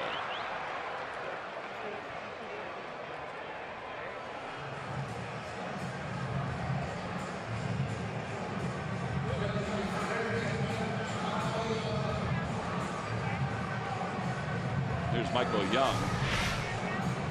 All right, now this happened about a half inning ago on Walker's foul ball. Look at this, Wheels. Yeah, this deserves this right now. You put an X on that? He got the X, yeah. He has to give that baseball to that young lady, doesn't he? Well, I don't know. It would be the right thing to do. When you put it that way, yeah. Breaking ball for a strike. It's 0-2. It was an aggressive play. That was a big man running over a young sides. lady. Yeah, and she went after it too. Good for her. Had a play. And it remains 0-2. Her friend was a little embarrassed beside her. She put her head down like, what are you doing? What, that she went after her? Yeah.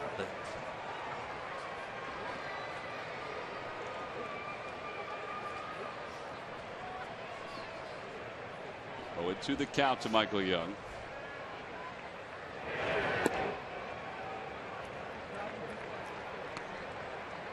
One of the better games we've had all year. A lot going on in this one.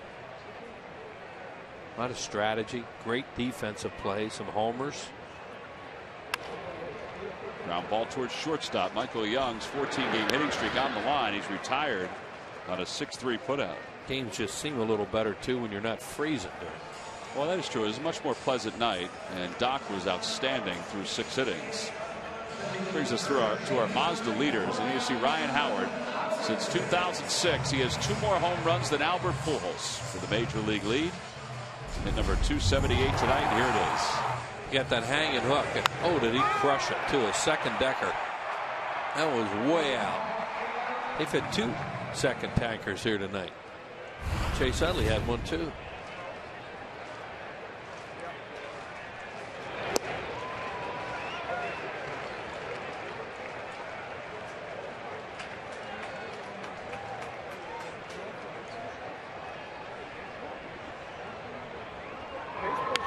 Howard the opposite way, and Marte, 2 steps from the track, is there, and the side is retired. So Mazzaro retires the side in order.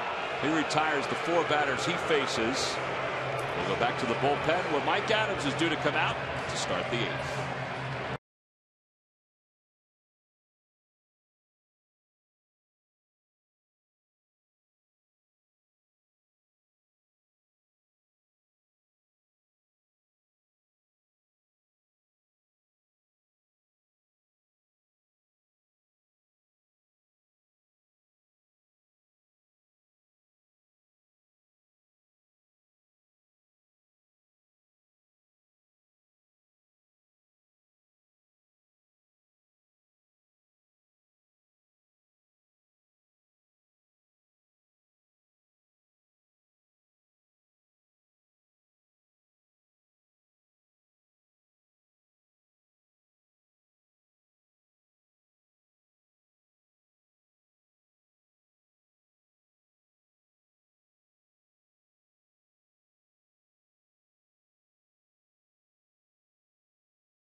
Visit your local dealer at ChevyDealer.com. By WB-Mason, you can't go wrong when you buy right. By McDonald's, I'm loving it. And by Mazda, we believe if it's not worth driving, it's not worth building. Look inside our truck downstairs. It used to be a control room. It used to be across the street. Now it's here at the ballpark. That's not Fanavision? No. Well, for a moment tonight it was. It looked like it. But then it wasn't.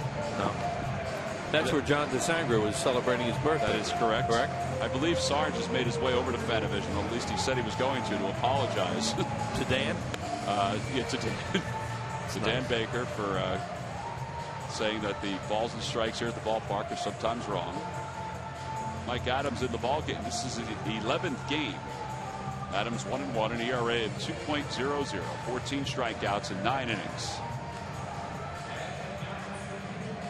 The Fanatics made a friend.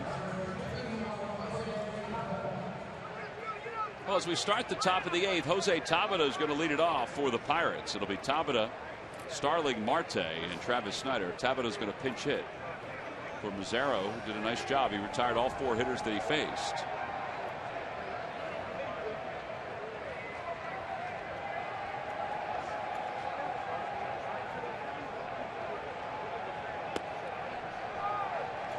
So Bastardo goes 1. He allows a run on the home run. First earned run he's allowed this year.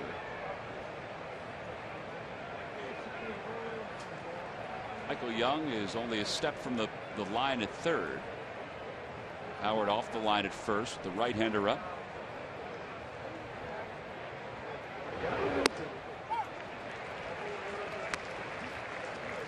In this late inning defense in a 1-run game, they're going to give him the hole on the left side, guard the line with on the pull side with Michael Young.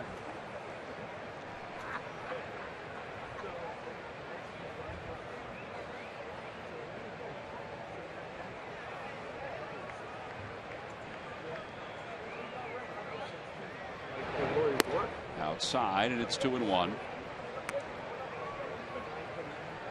Mentioned that the Phillies could pick up ground. I know it's only April, but the way the division is, with the Braves already losing tonight, the Nationals have lost, the Mets are trailing.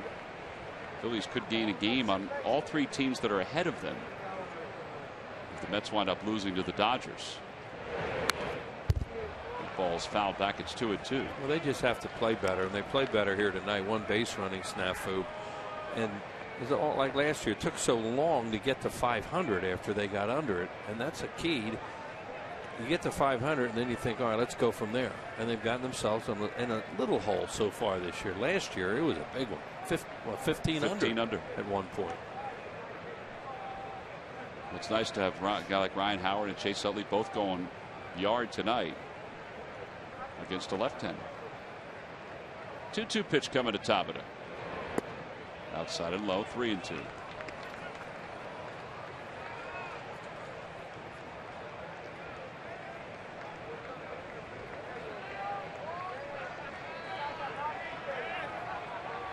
Pirates are scrappy. They think they're at that point right now. They think they can win this year. I don't mean everything, but they think they can be a winning team. Well, that's outside, ball 4. So he just walked the leadoff batter here in the 8th. A reminder that we are in Earth Week. Using household staples like vinegar and lemon to clean your microwave means you don't have to worry about heating up cleaning product residues on your food or in your air. Green is universal.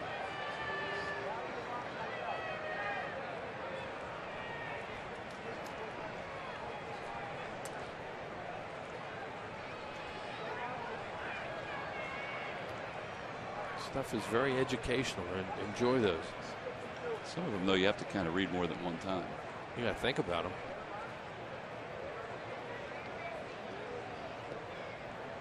Marte tonight is 0 for 2. He walked in the first.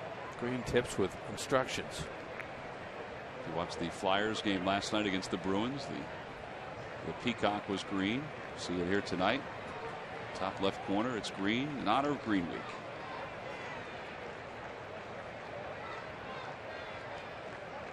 Marte shows bunt, takes a little low. It's 1-0. They like their bullpen too, especially late. So this is an indication. You don't bunt for a tie in the 9th inning normally on the road, but the 8th is different. That's what Clint Hurdle just showed there. Now we'll see if they leave it on. Marte taking a long look at Nick Leyva. Clint working that gum as always. Jaws have to be sore.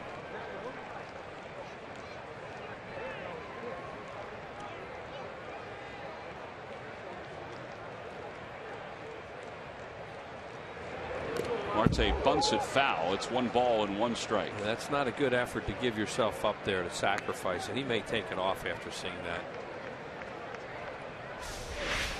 that. Right there, it's just not even close to good bunting technique. You know, we kid around about saying catch it with your bat, and that's a great way to bunt. And you can see he just stabbed at it, closed his eyes. Probably not used to bunting, a lot of these everyday players. So that's why I say he may take it off.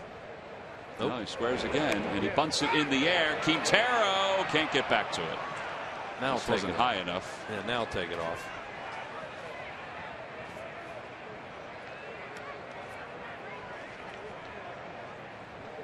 One ball and 2 strikes. Let's see Chase Utley right here. He was bunting there for a base hit or to just get him over more than anything. That was his job at that point with a runner at second, nobody out. Look at him just reach out, and it just hits right on the bat, and he deadened it very well and got himself a base hit out of it. He was trying to do the right thing and got more. But then they had the old 1st and 3rd no out play come up, which has not been good the last 2 nights.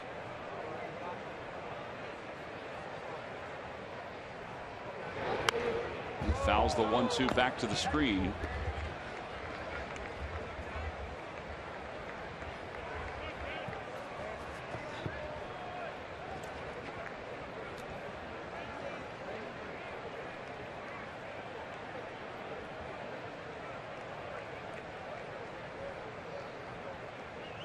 Adams playing a more conventional third base now with a runner at first. Score the way that it is.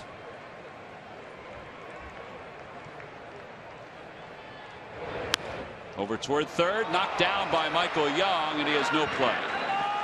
That'll put runners on first and second. He saved an extra base hit with that play. Just showed where he was too.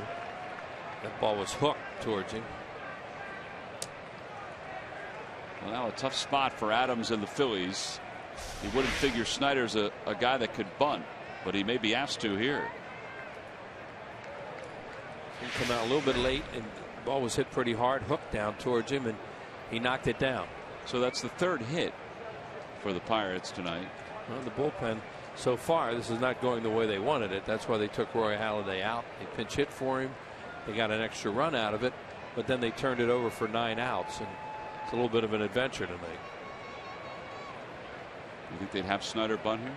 Sure. The only thing is it'll take the bat out of McCutchen's hands probably. So you have to think that they may, Tom, so you have to play for it. And Clint Hurdle as a manager is thinking, well, I may lose McCutchen here, but then I have my left-handed hitter up in Jones against a right-handed pitcher.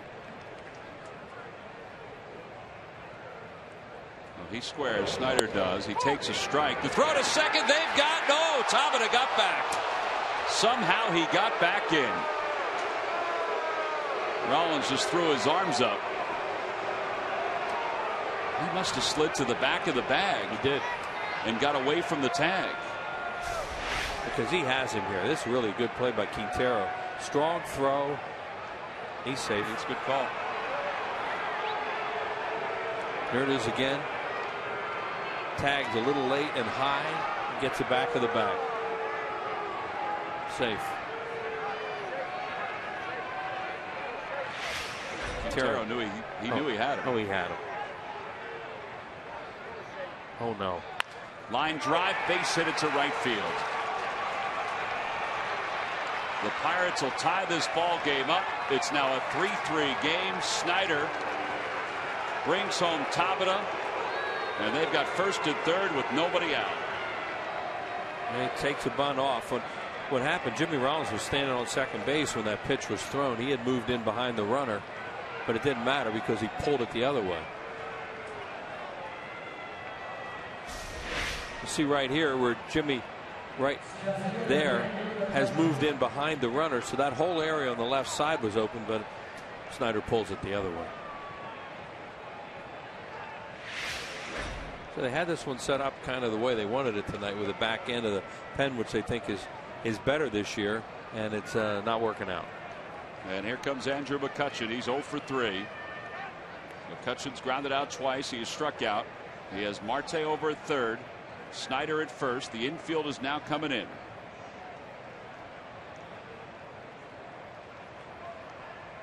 Right. They've decided the runner breaks from third. They're going to come home and get the play at the plate and not give up the go-ahead run, even though you're at home in the 8th inning, because their 8th and 9th inning guys have been unhittable this year.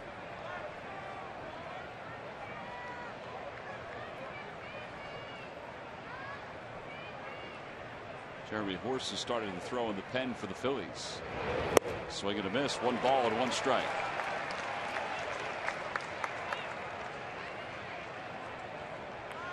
Leadoff walk. The bottom of the order in the pitcher spot. No matter who's in that 9 hole, when you walk that 9-hole hitter, it's almost always trouble. And here it is again.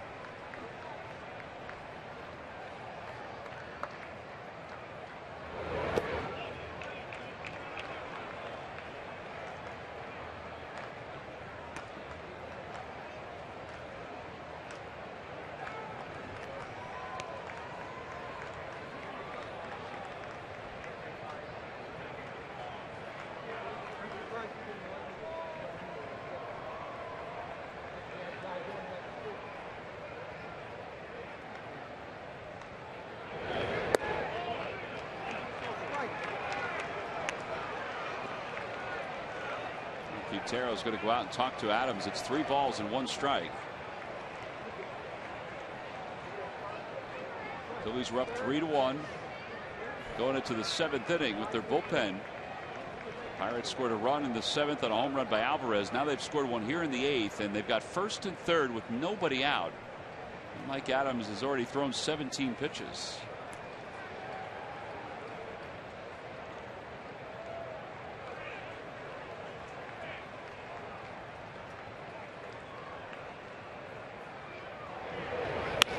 Oh, man. Wow. Was that scalded? Sure was. Nick's saying, I'm glad he hit it at the player and not at me because he's younger and quicker. Here it comes right at Marte. Whoa. Man, that was a really nasty close. one. Oh, and it was hit so hard. Watch how fast that is. Almost zero time to react.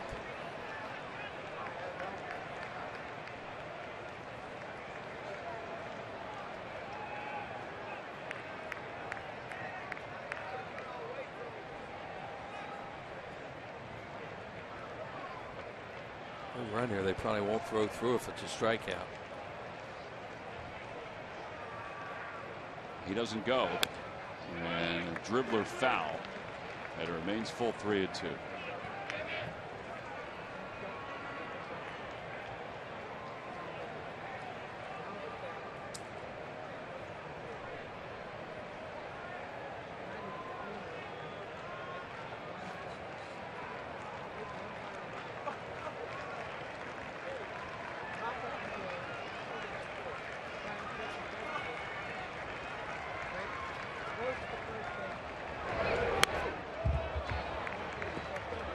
Great at bat by McCutcheon. He's fouling everything off. This could be the last batter for Adams, no matter what happens, with Horst warming in the bullpen and Garrett Jones due up next. And Brandon Inge on the bench, who would come out, you would think, as a pinch hitter. Yeah, they've already used Gabby Sanchez. They've already used Tabata. They have McHenry left to back the other catcher and Inge. The 3-2 pitch. Inside, ball 4, and the bases are loaded. Second walk of the inning for Mike Adams. Here comes Charlie Manuel. And that's going to be it for the Phillies right-hander. Charlie's going to go to the bullpen with nobody out. Garrett Jones, a left-handed hitter, due up for the Pirates. He hasn't made a signal yet to the pen.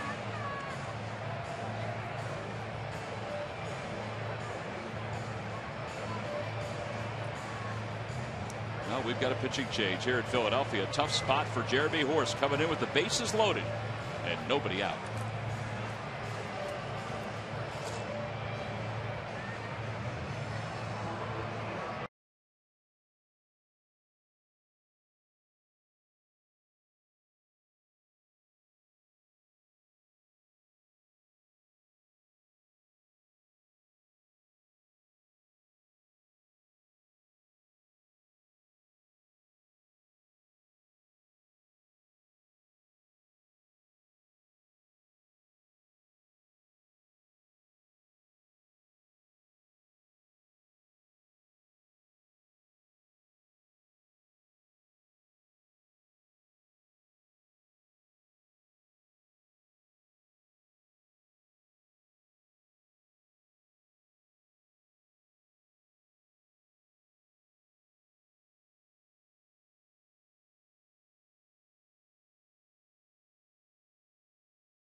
Star Institute Melanoma Awareness Day, presented by Blue Cross and Citizens Bank. All fans coming to the ballpark that day, 14 and under, will receive the floppy hat. Make your plans now. Order your tickets at Phillies.com.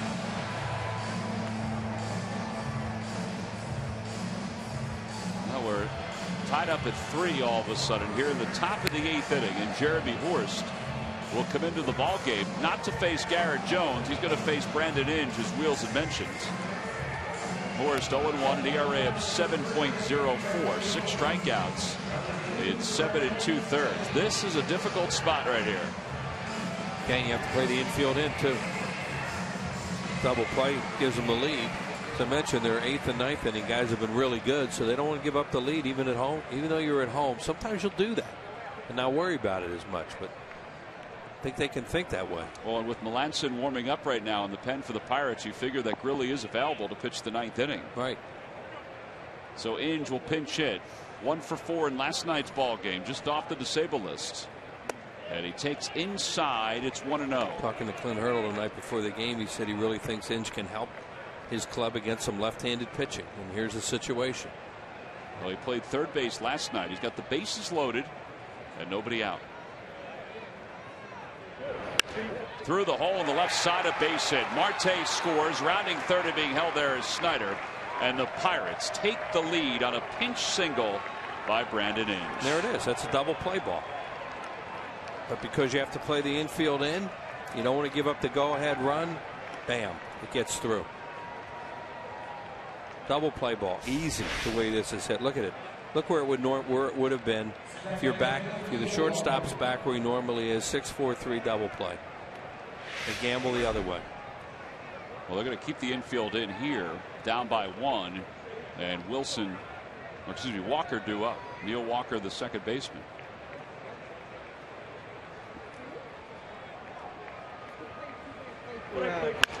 Toward first, Howard will come home. There's one, and the throw to first is in time. Howard kept his foot on the bag and made a wonderful grab over the top of Walker.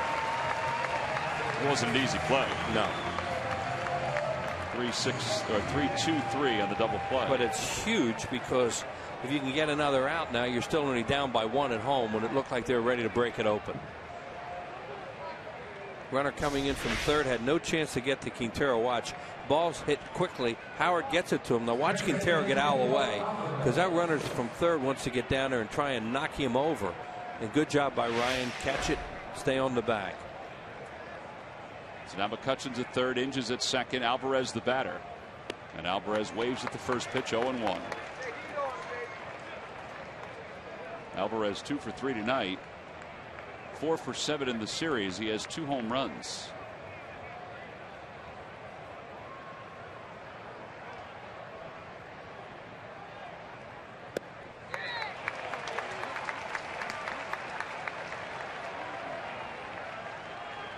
Sure, Bastardo was trying to keep that slider to him last time, and he hung one.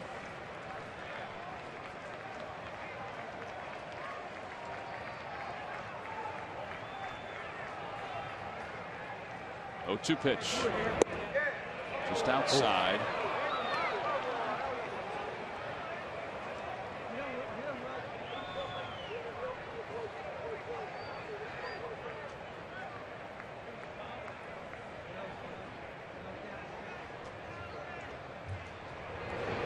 Ground ball towards second. Utley charges and throws out Alvarez. The side is retired, but the Pirates have scored 3 runs in the last 2 innings. They scored 2 here in the 8th. We go to the bottom of the 8th inning. The John Mayberry to lead it off with the Phils down by 1.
Frost Brew, Coors Light. Pirates 1.98 bullpen ERA is the lowest in their first 20 games since 1990. The 1990 bullpen was led by Bill Landrum, Bob Patterson, and Ted Power. Power was a guy that was with the Reds too. He was a hard-throwing right-hander. For the Dodgers. Yeah. Ted the Tower of Power, they used to call him. That was a right-hander, left-hander, and right-hander there. Well, that we just talked there. Here's some of the changes. Angel stay in the game, play first base. And Tabata stay in and play right field. And the pitcher Melanson will hit in the 2-hole, vacated by Snyder. That's why they played the infield in there with the bases loaded and nobody out because of the strength of their bullpen, especially late. Well, Melanson has combined with Jason Grilly to give the Pirates a very good 1-2 punch. You see what he's given up? Basically nothing. His earned run average is .75. 11 strikeouts in 12 innings. He'll face John Mayberry, who's 0 for 2. Fly to center, grounded out to third. Now, it certainly could have been a lot worse. So they get out of it just down by 1 with 6 outs to go at home.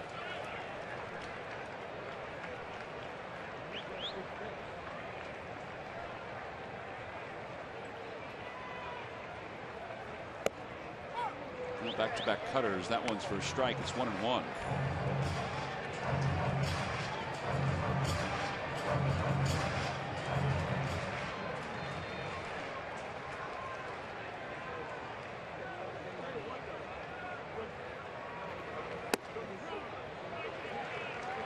Tough pitch to lay off, really is. I mean, it's 3 straight cutters. 2 were in very similar spots. Yeah, from a right-hander, those pitches are hard too, and they look like fastballs coming at you, and then they move. Although it was kind of quiet, the job that Mazzaro did, hitting in a third scoreless, he threw just 11 pitches for the Pirates. 2-2 the count. Now Melanson.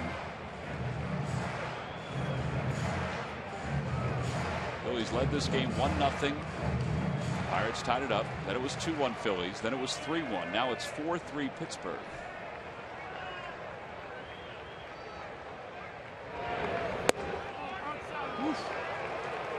Boy, that was close. Yeah, that wasn't a cutter. That was just a fastball. Difference of about 2 miles an hour between the fastball and the cutter. Well, you know you're going to get challenged by these two guys. This guy Melanson and then Grilly. Hard stuff.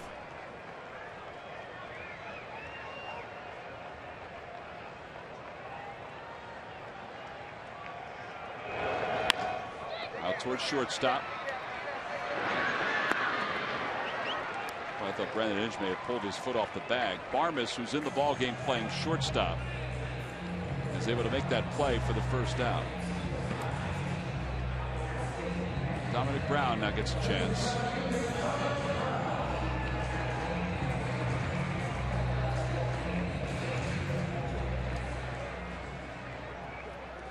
Kratz is coming in from the bullpen now as a potential pinch hitter.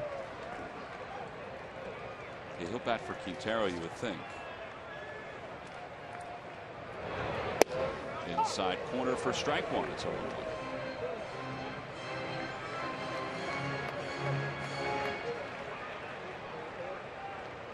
Well, 1 month certainly doesn't make a season, but give the Pirates credits for scouting Melanson and knowing that he would be a pretty good 8th inning guy for them.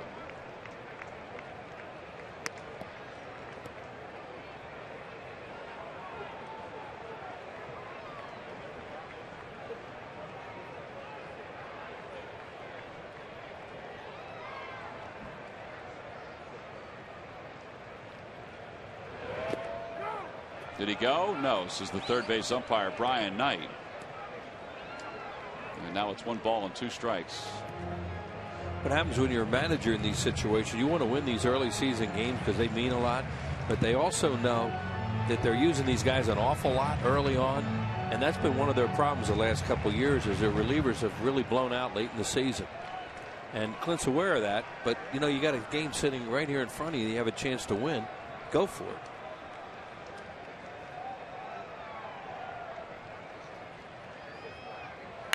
That ball's hit hard through the hole on the right side. So Dominic Brown is aboard with his second hit of the night. Ben Revere is due up for the Phillies.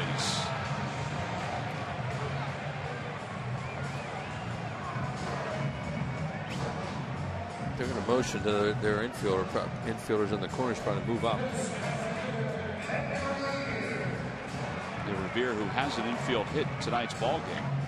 No left-hander up in the bullpen because these guys are pitching the 8th and 9th for them. The Phillies do have Lance Nix available off the bench also, who's been a very good pinch hitter.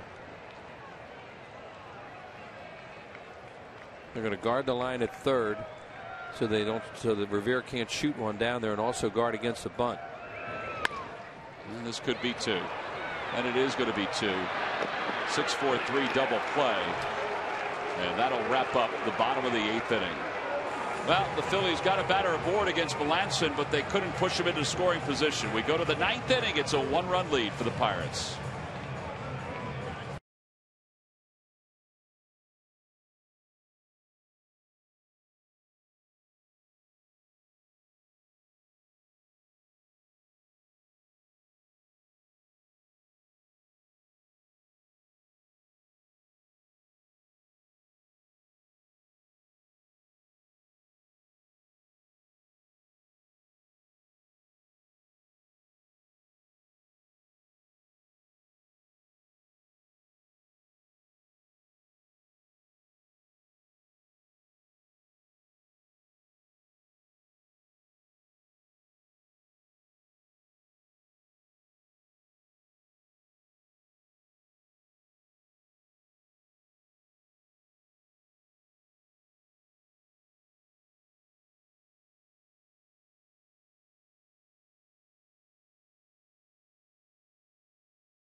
They did not have a lot of success against Roy Halladay tonight through 6 innings, but then when the Phillies bullpen came in, they've scored 3 runs to take a 4-3 lead.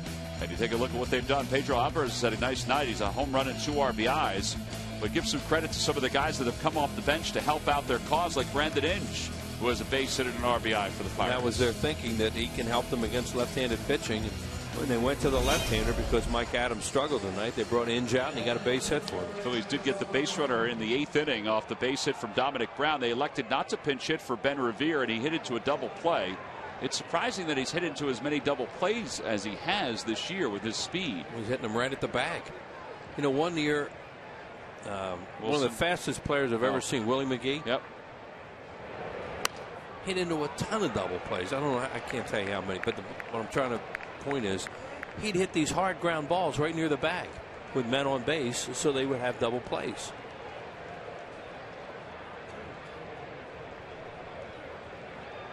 And that's what's happening with him. He's hitting these ground balls right at the bag. But they had a 2nd and 3rd tonight with 1 out, didn't score, and they had a 1st and 3rd tonight with no outs and didn't score. Right. Big runs right now. Yeah, this is, there's obviously the bullpen is part of the cause for tonight's ball game, if not the main cause, but it's also the offense not getting more runs when they had a rather shaky Wandy Rodriguez to deal with. Yeah, he wasn't himself tonight.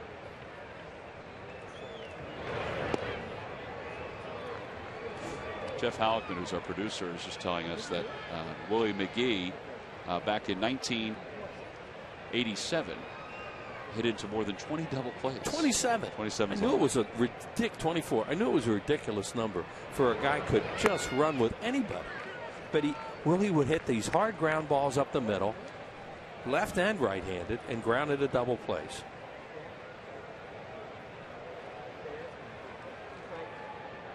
Well, Revere has hit it to 4 double plays so far this year as Martin fouls it away. Well, Phillies are hitting way too many double plays, too, when you think about it. They're right up there among the league leaders. They are, yeah.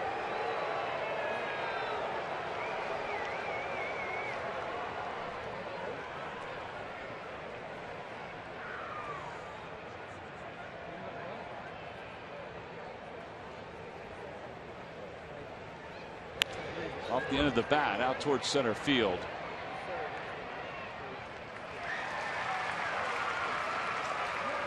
One out here at the top of the ninth, trying to keep it at a one-run game. You have Grilly to deal with. He's in the bullpen. He's tied for the league lead in saves with 8. Barmas up for the first time. John Morris is here tonight, a scout now in Major League Baseball. He played for the Cardinals for a long time. He's from Jersey, and with the Phillies. Barmas pulls it down the left field line. Dominic Brown gets to it quick enough to hold Barmas. Did the greatest Willie McGee impression ever, when Willie would take that helmet off and walk back to the dugout with that slow walk. He used to do it in the field before the game. When we used to go to St. Louis and watch it, it was just, it's the best. Think he could do Sarge too if you give him a chance? He could do anybody. He really could do impressions. He always said that. He said, I wasn't much of a player, but I could do those. Hey, everybody's put on this earth for something. He was put on the earth to be a pretty good ball player and keep it light. And now he's a scout. I don't know who he works for. Detroit, maybe? That's all right. We'll ask him tomorrow. Jose Tabata takes outside. It's 1 ball and no strikes.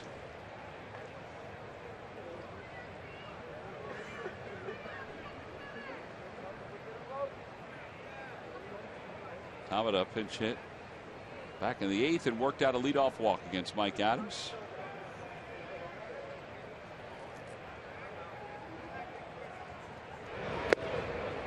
He took a healthy swing at that last pitch. He got a piece of it, and it's 1-1. Think about how that inning started with the walk. Then Marte's trying to bunt, doesn't get it down, winds up with an infield hit. Then they look like they have Tabata picked off second.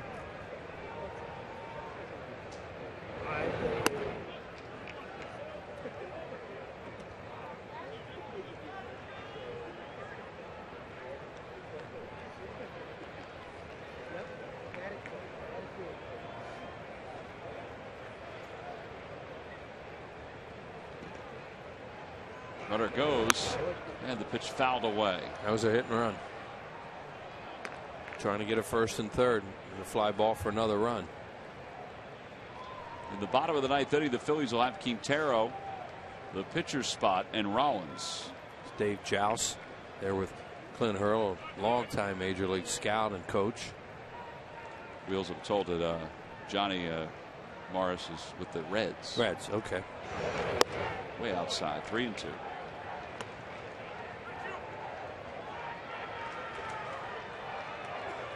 They were going through the signs. If they try to hit and run, that means they think Tabata can make contact, so they'll probably run here. Just run on the count. Well, there he goes. Pitch is squibbed out towards second. 1 play and 1 play only. And there are 2 outs. Up to second goes Barmas. And Starling Marte is due up. Reminder that when the Phillies return home to take on the Marlins, the final game is Sunday, May 5th. That's a Mother's Appreciation Day, sponsored by StubHub. All fans 15 and over, all women 15 and over, will receive the Chase Utley tote bag. Get your tickets now by going to Phillies.com. Think about the 9th. The Phillies will probably hit Kratz and Nix for the 8 and 9. And then you go to the top of the order with Jimmy Rollins and then hopefully Chase Utley.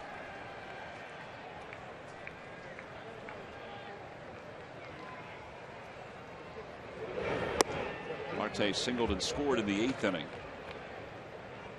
We'll stay with Horst here. Yeah, I mean, Horst allowed 1 inherited runner to score, but he came in with bases loaded, nobody out, and he allowed 1 inherited run to score. Well, the pitcher spot's next. They have 1 remaining move, and it's McKerney, the catcher, and he's out there.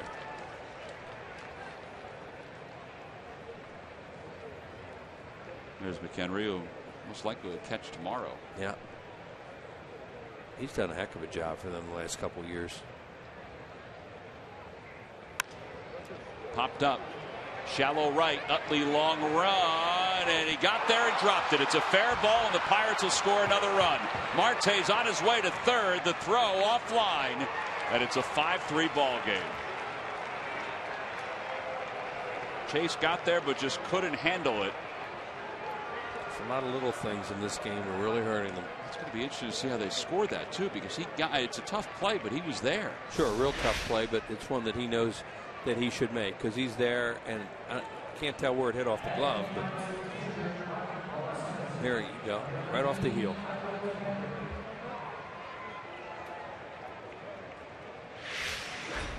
Well, McHenry will bat, and the job in the bottom of the 9th inning has gotten even tougher for the Phillies. Now they're going to score that a base hit. Triple. McHenry swings at the first pitch. If this is in play, it's going to be a tough play. Young out toward the tarp, and it's out of play. Back a couple rows, it's 0-1. He scored a hit. It's got to be a triple. Has to be, because he kept on going. Would be his 3rd triple of the year.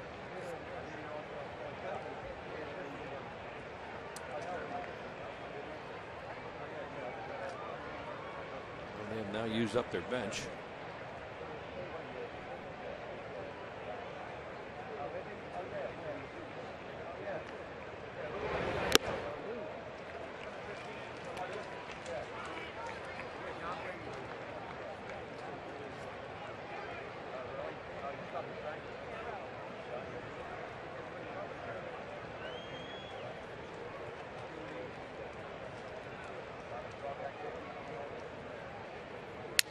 Broke his bat. Not that deep. Playable for Brown. And the Phillies will be down by 2 as we go to the bottom of the 9th inning. A run for the Pirates on 2 base hits. Grilly's coming in. The Pirates up by 2. Quintero will lead it off for the Phillies.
Ball game. Stay tuned for a complete breakdown of this game. Highlights of Roy Halladay's 6 innings. He was outstanding tonight for the Phillies. It's Kier Auto Insurance presents Phillies Post Game Live. Hoping there'll be some late inning heroics, late game heroics that they could talk about. Jason Grilly, who is tied for the league lead in saves with 8, will take over for the Pirates here in the bottom of the 9th inning. 10 games. 15 strikeouts, 8 saves, and the opposition just 100 against him. That's it. Saved last night's ball game. Now the Pirates have been on a roll lately. They are 10-4 in their last 14. Phillies are trying to make that 10-5. Lance Nix is going to pinch hit for Quintero. So you figure Nix will pinch hit here. Kratz will pinch hit for the pitcher.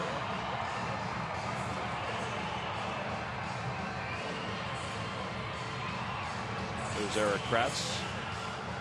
The Pirates are playing right now like a team. As the game goes along, they think they're going to win, and that's what happens when you win. You get a little confidence. Phillies are playing right now like a team that they think something's going to go wrong, and when you do, a lot of times it will.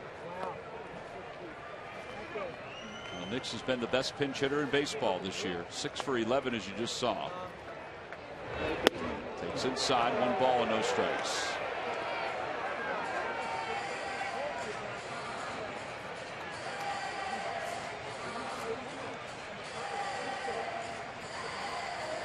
Figure he'll start tomorrow for the Phillies because there's a right-hander on the mound, James McDonald.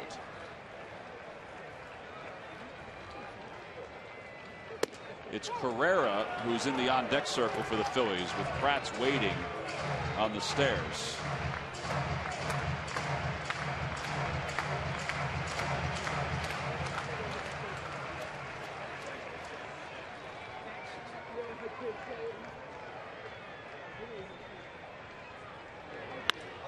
Out toward right field.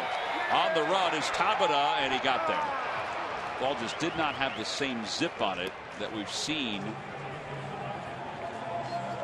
off the bat of Lance Nix. I think he got it on the end of the bat. I think you're right. Yep. Just didn't sound like he hit it on the sweet spot at all. So you can see right here where it hits the bat. Couldn't tell. But as you said, it certainly didn't sound like he hit it real well, and it died. Well, now Ezekiel Carrera will pitch in. Carrera 1 for 8. His 1 hit is an infield single. It was a big hit.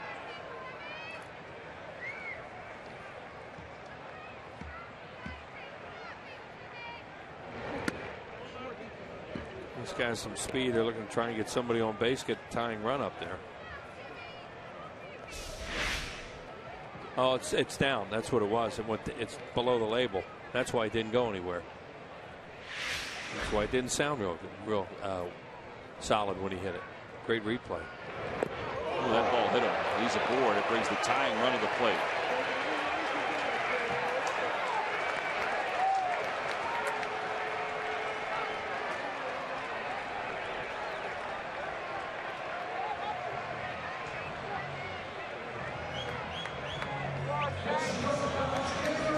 Carrera walks it off. Really comes after him inside right there, and right on the knee. That one's going to be tough to walk off.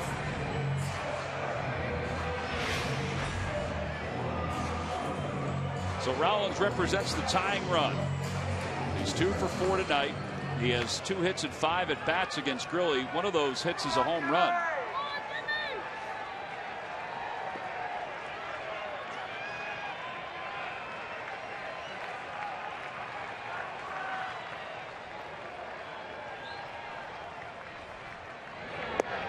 Ball, and it's 0-1.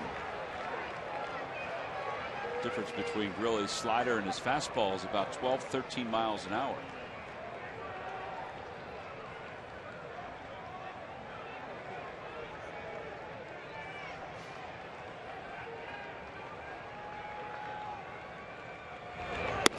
Well, they decide they're going to play their corner outfielders all the way back and not allow a ball to be hit over their head. McCutcheon's a little shallower in center, even though he's pretty deep. But look how deep left and right are.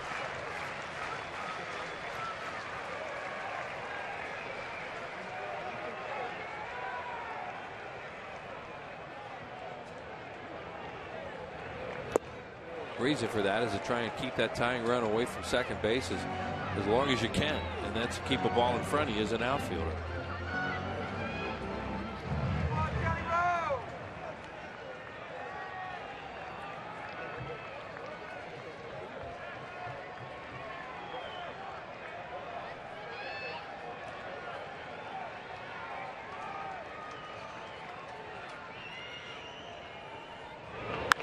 Rollins pops it up. Martin finds it. Boy, his foot slipped out from under him for a moment, but he was able to stay with it for the second out. And there are 2 outs here in the 9th inning. So the last chance for the Phillies is Chase Utley, who's homered tonight. So Chase Utley did in the first inning off Juan Rodriguez, got a fastball, put it in the second deck. Gave the Phillies a 1-0 lead. That was real early because still daylight. Yeah, about 2.5 hours ago. Put one out into the night right now. That would be sweet. Tie this ball game up.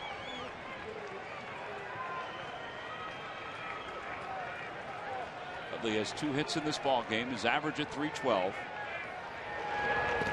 Ball in the dirt. Martin blocks it. He's done a good job in this series behind the plate. Yeah, same thing with their outfield right now. Even with 2 outs, they just don't want that tying run to get to second base. So you see how deep they are.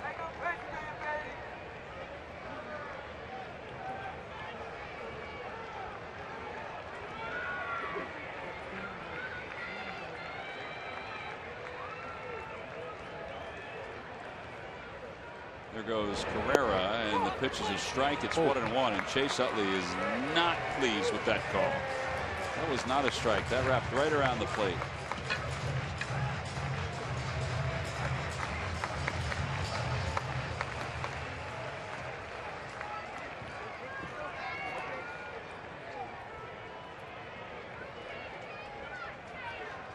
.2011, big difference.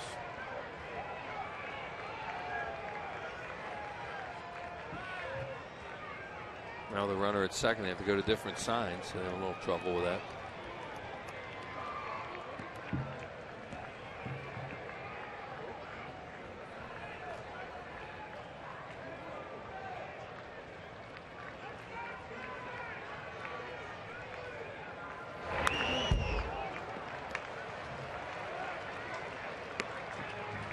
Well, tomorrow, 1 o'clock on Comcast Sportsnet. The Phillies and the Pirates wrap up this 4-game series.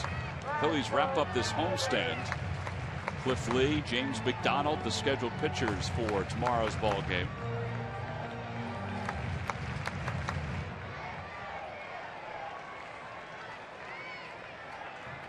First 6 innings, it was all Phils. Now the 1-2 pitch to Utley. Breaking ball, he hooks it foul. Yeah, they got another real good job out of their starter tonight. Doc went 6 innings, allowed 1 hit. That was it. And 1 run, lifted for a pinch hitter that led to a 3rd run. Felt pretty comfortable up 3-1. Going into the 7th with Fastardo.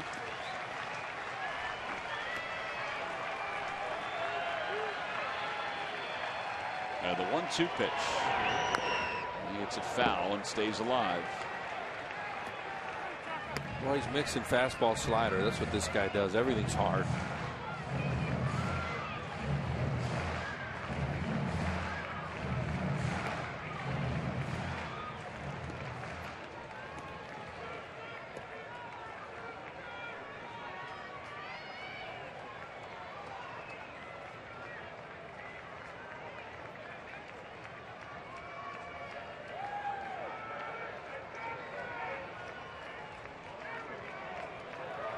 Been a lot of that tonight. Well, that's a big pitch. You know, one wants one thing, one wants the other. Sometimes it's location. And Martin has an idea of what he wants, but it's up to Grilly. And Barmes wants to know too, the shortstop. Yeah, and you know, maybe they're doing something with the signs. You know, nobody, you know, they don't relay the way they used to. Sarge talk about that all the time. Some of the guys used to be really good at that, but they had to trust them. Especially when you guys throw this hard. Well, so Utley settles in. So does Grilly. 1 ball, 2 strikes the count here in the bottom of the 9th inning. Swing and a miss. He got him with a 94-mile-an-hour fastball, and the Pirates have come from behind tonight to win Game 3. 5-3 over the Phillies. They've taken 2 of the first 3. And this one was a kick in the gut because the Phillies had a 3-1 lead, and they just couldn't hold that lead. Pedro Alvarez, our Chevrolet player of the game, 2 for 4 with a home run and 2 RBIs. He has 2 home runs in this series. And now the Phillies are going to try to salvage the homestand and this series tomorrow afternoon against the Pirates. Now, they had a good outing tonight from Roy Halladay, who went 6 innings, allowed just 1 run. But then the bullpen took over, and so did the late game heroics for the Pirates. Bases loaded. They play the infield in. The reason being the 2 guys you saw come in and shut the Phillies down. They did not want to give up the tying run, but they wound up giving it up anyway. Then Hurst did get out of it with just the 1, but that was all they needed. Brandon Inge with a big hit 2 nights in a row for Clint Hurdle's Pirates. That's our WB Mason delivery of the game. Vinny Mazzaro winds up getting the win for the Pirates. He did a heck of a job in relief. It was kind of underscored. We'll be back to talk about it right after this.